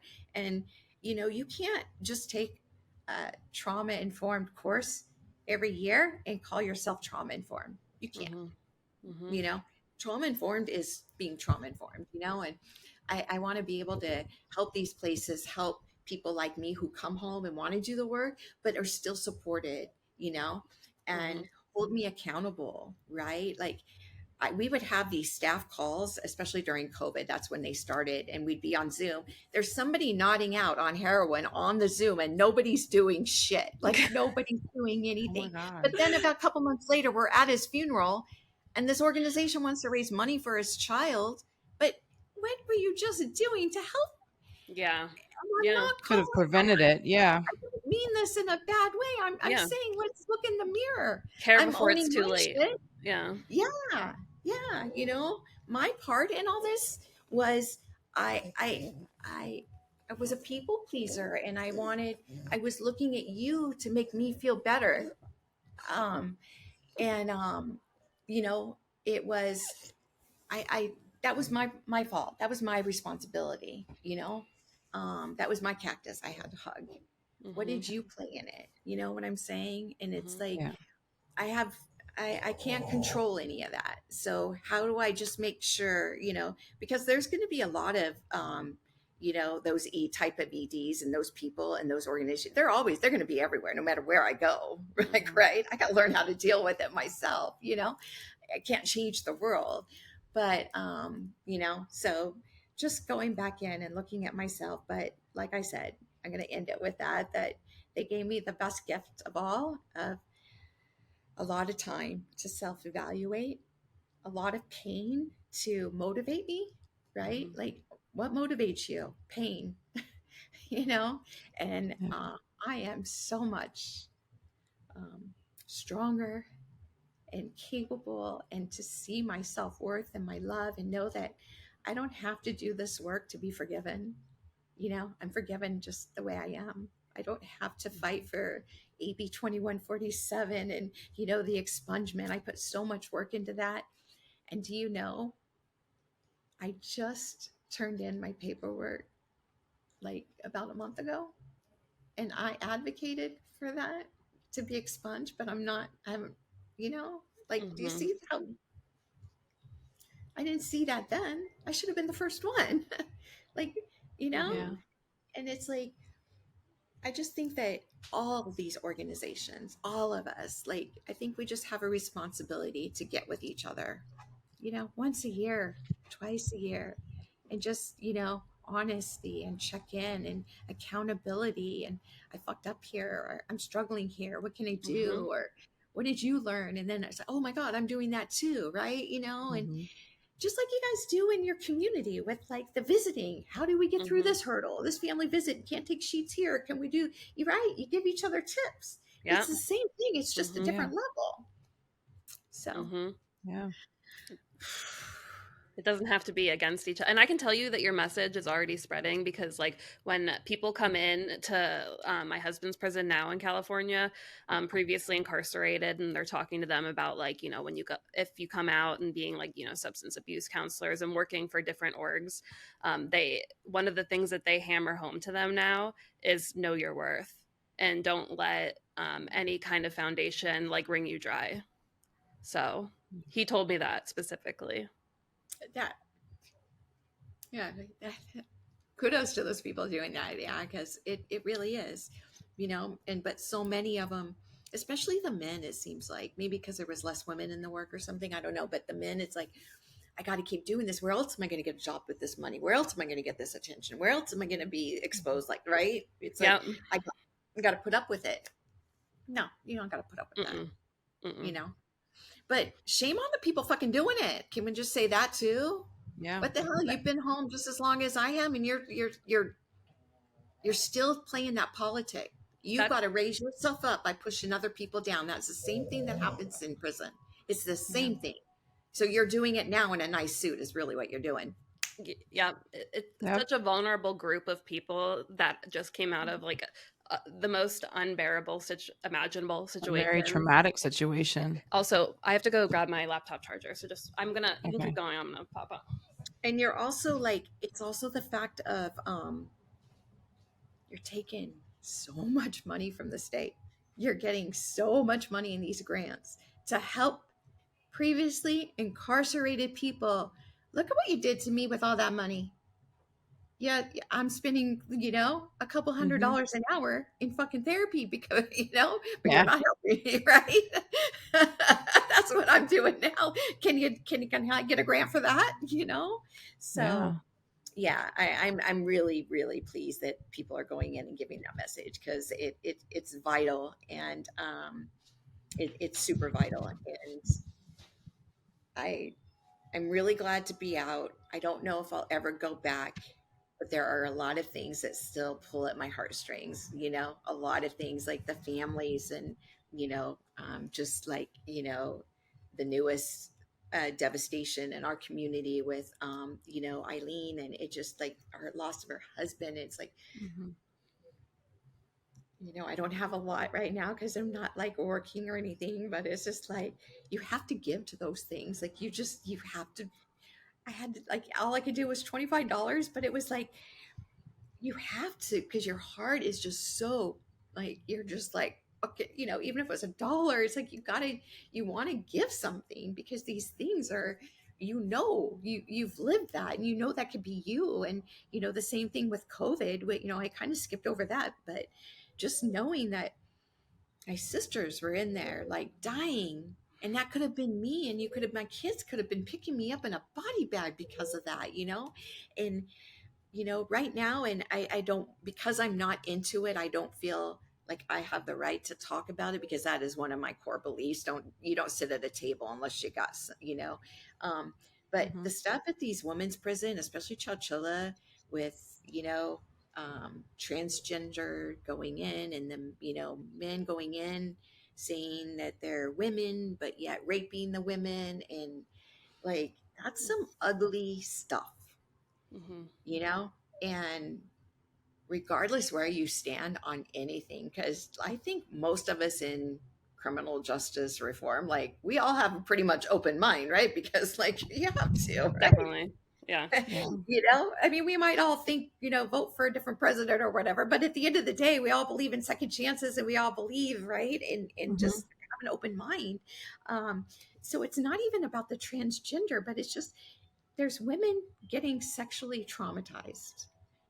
Why are we not all of these orgs just jumping on that? It should have just taken one, but now we're on our third, that at least that I know of, third rape. And now they're going to start talking about it. Like, it doesn't make sense to me. And just the little bit that I'm seeing and hearing, it's like, I want to support those things because I'm passionate about it, but I also got to take care of me, and a couple, and I just want to shout them out. Like, that Woman to Woman is the one that is fighting for those women in Chowchilla. Like, I don't see very many other orgs doing it. Now they're starting to, I will say, but, and a lot of people get down on her. But they're the ones that have also, the very few that have been calling and checking on me. And I wasn't friends with them really that much. We were just, we were in the same agenda, same arena, So it just goes to show you where you don't know where the support's going to be, right? You don't know what the truth of what is going to be behind someone, and just don't put all your eggs in one basket, and always stay ready, because you don't know when you're going to have to be ready, for something to come back and bite you in the ass. And unfortunately, we have a great community, but we have a hurting community. We have a hurting community, and more people are going to be getting hurt in freedom, and more the same stuff's going to be happening that happened inside, because it's the same protection, Yeah. So definitely. I hope I didn't say too much there. No, I've just witnessed your journey through, because I was Gigi and I were talking about this before the pod. I was like, well, Michelle and I have been like mutuals on Twitter for like, I feel like 3 years, and I saw, but I saw like your transformation like play out in real time almost on Twitter, as you were like going through, like, finding your meditations and like healing yourself, and it was just so cool to watch you do that. And so now getting to hear like context is awesome and inspirational for sure. Yeah, it's really cool, and I'm super stoked to be able to, offer some of these modalities and tools. I've been so blessed, and and shout out to VTC, because it was the chief, the fire chief, that actually introduced me into my spiritual path. And so there was no mistakes in that place. There was no mistake whatsoever. No. And, one of my best friends is the parole supervisor from there, and our relationship, we almost went to blows, literally a few times, like literally blows. Like, imagine two strong women on the different sides of the fence, right? Imagine. I love that. I love nothing more than a strong woman. I love that. Yeah. And here we are, like buddies. Yeah. Like, nobody would ever freaking imagine. In fact, I remember one time when our friendship was first taking off, my son was home, and he's like, isn't that the one you hate? And I'm like, yeah, but I did. Like, but it's still one of my favorite stories, because it's like, I hated her. It's like, I'd complain about her. We would do recruitment together, and in the prisons, right? So we'd go in, and it's just like, one time they were giving me grief because, whatever, they always give me grief. But anyway, and I felt like she didn't have my back, it was just like, she just throw me to the wolves, like, but now it's just like, we support each other, and she comes to me like, that org's driving me crazy. And it's like, I give her advice and I stick up for them, not because she needs, like, they're right this time, and she's like, all right, and it's just opening up people's minds up. a lot of good has come out of it, you know, and that's why when I say thank you to them, I really mean it. Like, thank you. It's just, you know, the that position and that fall is what been like everything that's good in my life right now. You know, I would have never done half of this deep work, you know, and to be able to do affirmations and to look in the mirror and just like have compassion for myself when I screw up, and you know, to work on unshaming myself. Like, I would have never ever been able to do this stuff a couple of years ago. No, I could not do an affirmation. You know, I don't know what you guys experienced there. I struggle with it sometimes. Like, honestly, like when I see your stuff, that's why I'm like, it's so like inspirational. I'm like, damn, I want to like get better at that and like meditate and like turn my brain off sometimes. Like, I admire that. You know, it's like it's amazing. It's like such a beautiful gift, but it's like, and that came from them. That came from all of that. Like, you know, so it's not all bad. You know, there's some really jacked up people in CDCR, and there's some pretty freaking amazing rock stars too, you know, and, you know, I'm sure there's stuff I'll never see in my lifetime, but I think it goes beyond, like, you know, anything in Sacramento that we'll ever see. I swear, like, they think there's like big brothers like calling the shots and, you know, way above the skies above us. Like, I don't know, there's something going on, because it's like you meet these people and they're like really awesome people, and then they get these promotions and they're assholes. It's like, what? Like, what I know happened? yeah. I don't know. I'll never be up there. It's way above my pay grade.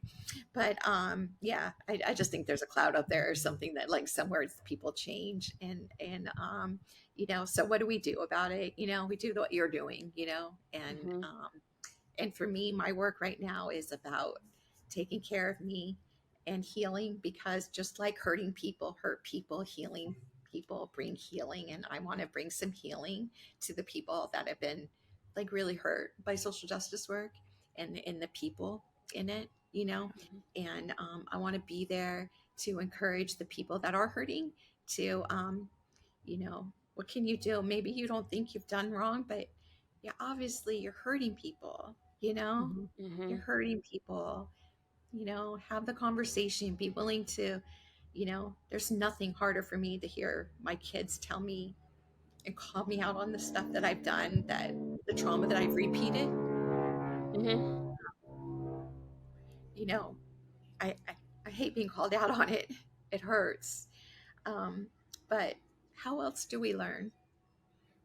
You know, how else do we learn? You know, and I'll kind of close it back to the family thing and the kids when I say that I still suffer the consequences of being incarcerated. That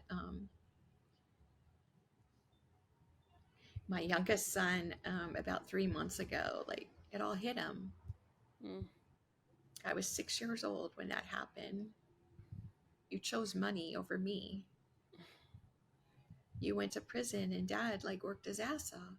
Like, we're mad at you. This what you did isn't cool. Why? You know, and the anger, very, very angry. And I had to listen to it. And, you know, he was right, but he was wrong. The words were right, you know, his feelings were valid, but the understanding of it was like, you know, it's not what did I do, it's what happened to me to do what I did. Yeah, exactly. And that's where, you know, a young child doesn't know that. But so here we were almost 20 years after. And I'm like, why am I defending myself from being in prison again? Like, I'm still defending myself. And at the same time, I'm filling out those documents for my expungement. So I'm defending myself again. And it's like I'm still defending myself from my crime all these years. I've done my time. I've done my parole. Like, I've done everything, you know, I've done everything. And I'm still paying the price, you know. But that son and I are working out things, you know, and but because of all of that and all of that commotion, like 3 of my 4 kids went no contact with me, you know? And you're trying to look in the mirror and fill yourself and unshame yourself and tell yourself you're worthy and you're valuable while you have people telling you you're not, like my community, my kids, my family, right? but I'm still here. I haven't made any attempts on wanting to like not live my life anymore. You know, it's not easy. Sometimes I just sit on the couch and cry all day. And sometimes I go a couple days without even taking a shower. You know, it's like sometimes it's just really, really tough. But I didn't get this far to just give up at this point, you know, and God, something great is gonna like just the fact of the incarceration and the gifts that came from pushing through that. Like imagine at this level all this healing and you know breaking generational curses and like that's got to be bigger than a job at ARC, like by all means, like right, like Yeah. You have a bigger purpose. BTC was a big Yeah. deal. Like this is going to be fabulous, you know. Mhm. I just know it's going to happen, you know, and anybody listening that just doesn't know how or it makes no sense. It still doesn't make any sense, but just don't give up. That's one thing I know for sure. You don't give up. Mhm. You just don't give up, you know? So I love that. I think your yeah. story proves that there's rainbows after every storm, and even when there's another one, you can still make the good out of it. Yeah. I love that. And I appreciate and admire your bravery to take a step and really say, I need to work on me. I need to heal from the, you know, for me, a lot of us always give so much of ourselves that we forget to, you know, that we're no good to anybody else if we're not good ourselves. So I think that takes a lot of guts and courage, and I admire that. Thank you. Yeah, yeah. Let's take a minute for that. Put that mask on yourself first, right? Yes. Yep. It really, really is. It's so, so, so important. And I think that's how I faced those few months of that no contact of my kids was I'm being the best, most amazing mother by working on myself. They may not ever talk to me again, but the more I heal, the more I'm being like the most glorious mother, even if they never see it, you know, and I knew that. And the other two, I'm still down to. They'll come around. I'm confident, but I'm also really, you know, 90% confident that I'll be okay even if they don't. I mean, I still have my moments, and it's like, what mother doesn't want her kids in her life, you know? Totally. Yeah. I Um, can't imagine. but what also, like a gift to help unshame other mothers that have felt this shame their entire life, like I have, you know? And I thought my shame just came from incarceration, but this taught me my shame was, I don't remember not having the shame. The shame is what led me to my crime. Like when I figured that out, it was like, holy shit. Like, yeah, I, you know, and so all of a sudden it's just like, you can't, I hated CDCR, how they handle business as far as visiting. I hate it. And I, you know, I was resentful and I still am, but that's not what did my shame. Like it was already, they just triggered it is what they did. Yeah. They woke the beast, Yeah. you know? Yeah. So yes, these organizations really suck. And there's some really sad stuff and things that you just can't make sense of. But what role do I play? What can I do? What can I make better? Because I can't change that organization. I can't, you know?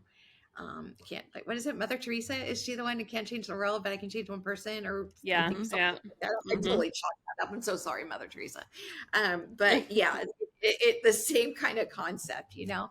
And yeah, it's so unselfish to put yourself first. You know, we tend to think that it's so selfish, but we are so unselfish, and we are being such a gift to the world by compassion for ourselves. And the more we give ourselves compassion, the more we can give the world compassion.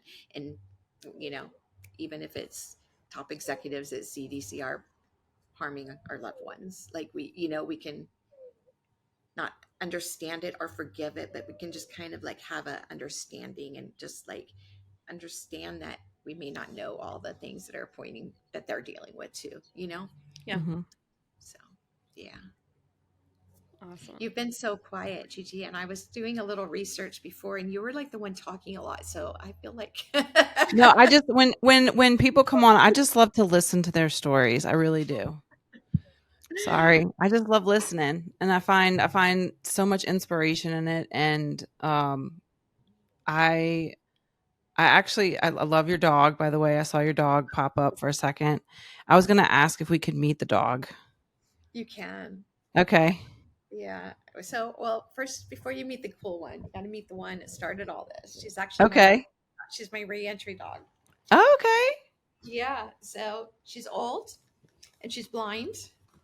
Oh, It's a Boston Terrier. oh my God, I love her. And so What a this sweet baby angel. and she I know I woke you up and you make it even look worse. Oh, I'm so sorry. And so my kids would leave and my husband would leave after I came home because they would go to school and he'd go to work and I'd be alone in that 6-month story I was telling you about. I would just cry. And I got her about a year, almost a year of being home, and she just saved my life. Like, and she would go to all the churches and do all the get on the bus pickups and donations and stuff with me. Like this chick, she's even been to a prison. So this is my re-entry dog. And then, but Frankie, come here, don't go anywhere. Come here. So then, but I really wanted a French bulldog, but I couldn't afford one, so I got this little knockoff. That's what it was. So then. Yeah, let me get the other one for you. It's just walked outside. So this one I got during COVID, and she ended up being the saving grace through all my second reentry of leaving the work. Come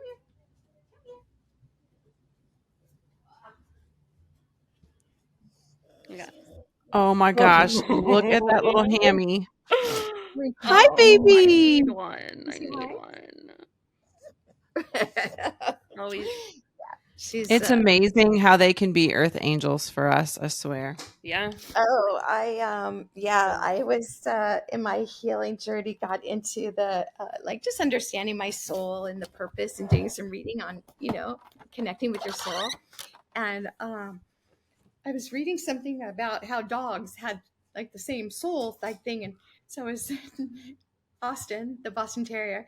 I was like, Austin, are you Kojak? Because I had a dog. My parents, my dad would abuse me and the dog would bite my dad. And then my dad obviously got violent with the dog. And the dog is passed. And so I was like, Austin, are you Kojak? And she just moaned, and I'm like, oh my God, not only do they mend with you, but the spirit of them, I swear she's the dog that used to protect me from my dad, like the spirit of us. For sure. Yeah. I know I sound really voodoo doo-doo, but yeah. No, I love that stuff. I love that stuff. Yeah. And it is. But again, I know we started it. I don't know how much we got on there, but thank you, ladies, for what you're doing, for the awareness. Like I said, I listened to some of the past episodes, and I think I would have been completely listened to everything. I just have pulled away so much that I just kind of go in when when it's something, but just to kind of get to know. And before coming on, I just wanted to do a little, and just a couple little things I heard, even when you were telling the stories about like the tea and spilling the tea on some of the stuff. And that officer, the woman who slept with oh, whoa. I was like, oh, I am. But even like I think it's kind of cool. Like that's the real shit, and but yet it's not just the only stuff. Like you start to hear that like those are the stories, but those aren't the only. There's also some amazing stories, like right, and the families that come home and do great things. I think of Stephen Green and Sutina, and I just love those kind of things, and some just beautiful work. So it's not just the tea of like the crazy thing, but that was some good tea. I was like, whoa. That's some good tea. But yeah, the work that you're doing and the awareness, and I hope you ladies just kick ass and Mel Robbins style, like get up there and like really start like getting some good stuff in. They're doing a podcast in CIW, I see too, through That's Ear Hustles. awesome. Them. That's amazing. But somehow y'all got to collaborate. Okay.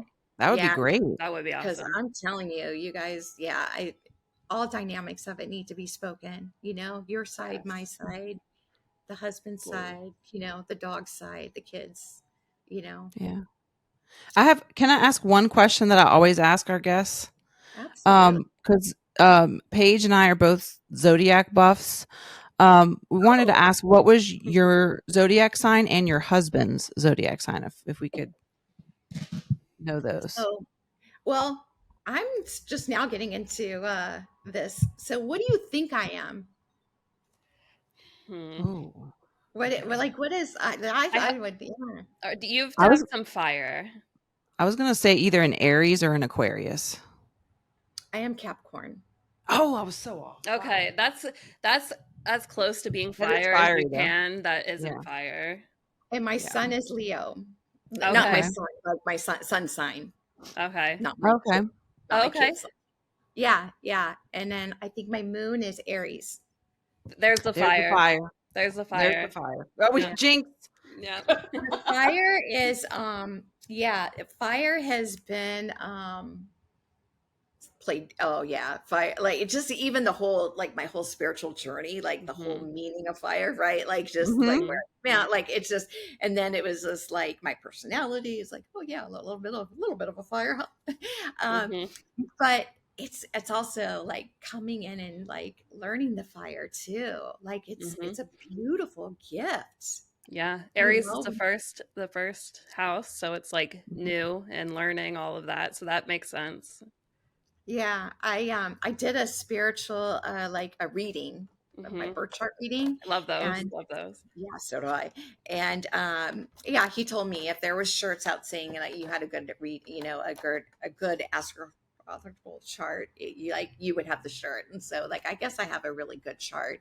Um Oh. and I was told that in April, uh so 2 years prior, in April 2023, you were going to have a transformation like you did. And he named the year. And it was the year I had my divorce from my first husband, and my life totally changed radically.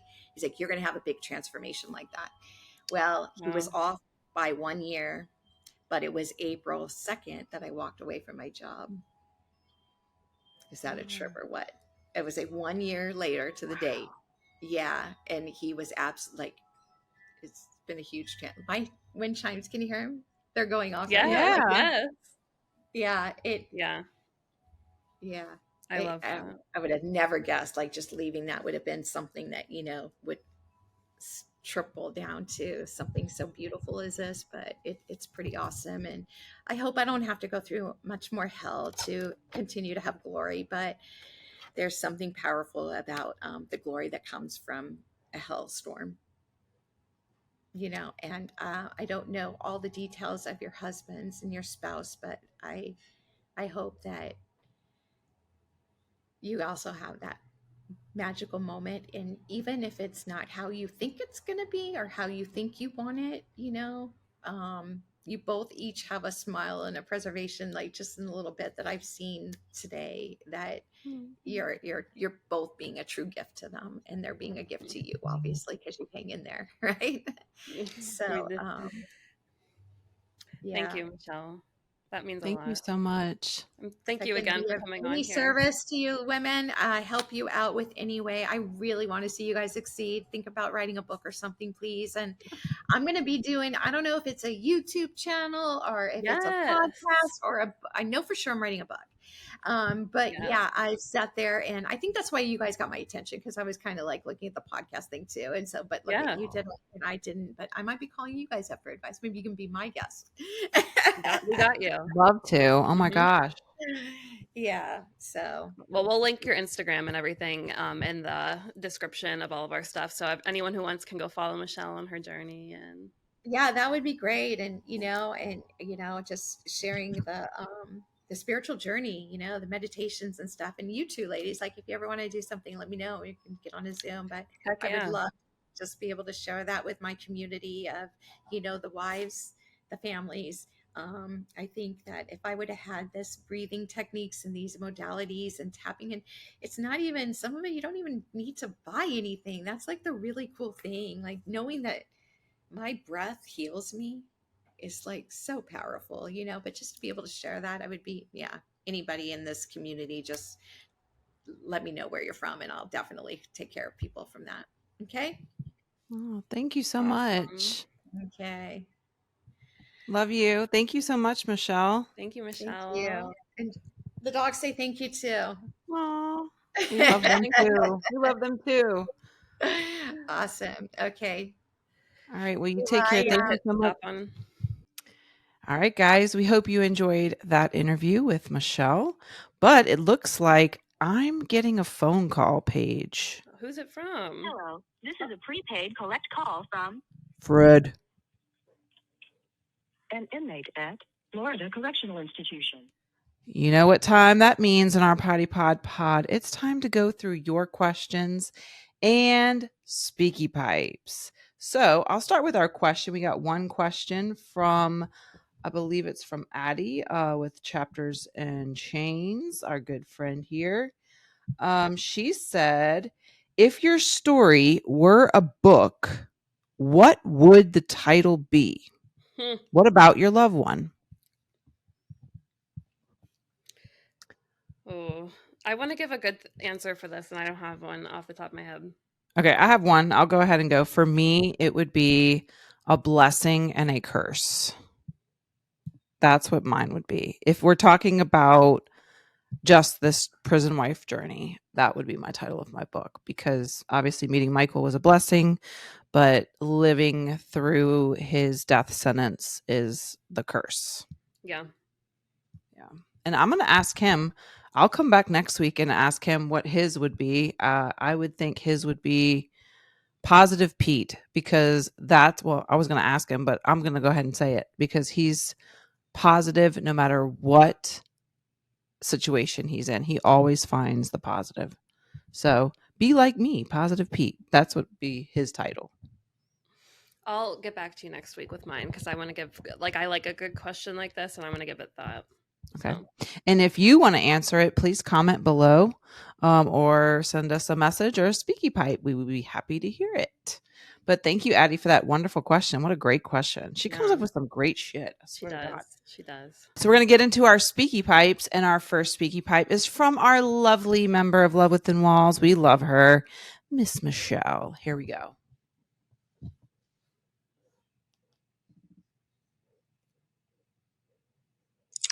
Hey girls, it's your friendly guest Michelle here, and thank you for having me on my first speaky pipe. I love her. So I just got off the phone with Jimmy C, and he told me something that absolutely infuriates me. So his prison offers programming like welding or auto mechanics and things like that. And I guess they've decided that they should focus more on people that are getting out of prison within like 10 years or so, because they're the ones who will need careers, and they will be entering the community again. So they're taking those programs away from the guys in there that are LWOP, or they have 25 years, or they're going to basically not ever get out of prison. So they decided they're wasting resources on them. And so I'm sure that's going to do wonderful things for their mental health. And I just want to know your thoughts. I'm pretty sure I know them. And have you ever heard of prisons doing this before? It's disgusting what they're doing to these people. Another way of dehumanizing them. Yes. All right, girls. Next time I hope to have a happier topic to leave on your speaky pipe. Love you both. Thank you. Love you, Michelle. Love and you, thank you for bringing this up, because obviously it is an issue. You know, when you take away programming from people that especially have long sentences, you take away hope, you take away drive, you take away, you know, any chance of them doing better. And you're just perpetuating, again, a vicious cycle. Everyone needs resources, everyone needs education, everyone needs a trade, a skill. Give them something to have pride in themselves. Build them up, not tear them down. So obviously, you know my thoughts on this. A big fuck you to, you know, correctional institutions that are taking away these opportunities. It should be to help rehabilitate the person. Doesn't matter what sentence they have, and give them pride in their work, and give them opportunities for education and reprogramming. And when you do that, you create chaos and you create hopelessness, which leads to more chaos. So I think, these prisons taking away these programs is detrimental to people there, and to giving people a chance to do something good with their life. Fully. And I mean, I'd be interested to hear if other prisons have done this, because that just like, it sounds insane. Like, I remember Joseph used to tell me about how certain things weren't, like, he would have like last option at certain things before because he was LWAP. But the times have changed a little bit even since then, and I know California is probably more of a progressive state, but like, how can they take them away? That's like, in my brain I'm like, what? That just doesn't like. And then I don't know that I don't know how to properly communicate my feelings on this, so maybe I'll just stop. But I just think that is terrible. It is, and the fact that they're saying we're wasting our resources on these people pisses me the fuck off. They already threw them in the trash, is what Yeah, they're it's thinking. basically saying their life has no value at this point. Yeah. Fuck you. Sorry, I get angry. All right, are we ready for the second Speaky Pipe? Guys, y'all came through on the Speaky Pipes. Yeah, shout out. Miss Gigi is happy. Miss Gigi is happy. All right, this one is from Mimi. So here we go.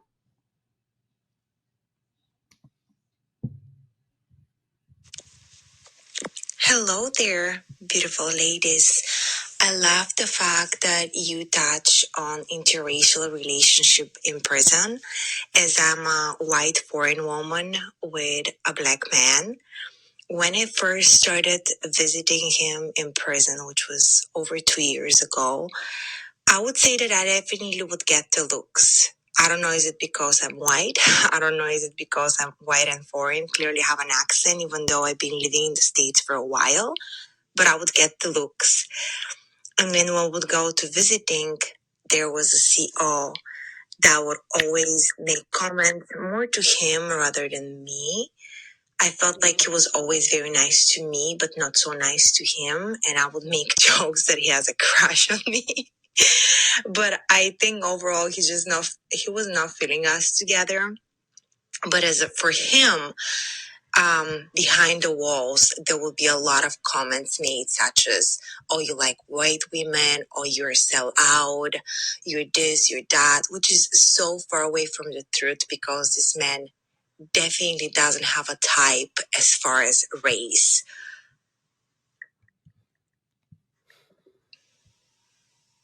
I don't know if it cut off. Maybe that was just the end. Okay. But maybe she was trying to figure out how to close it out.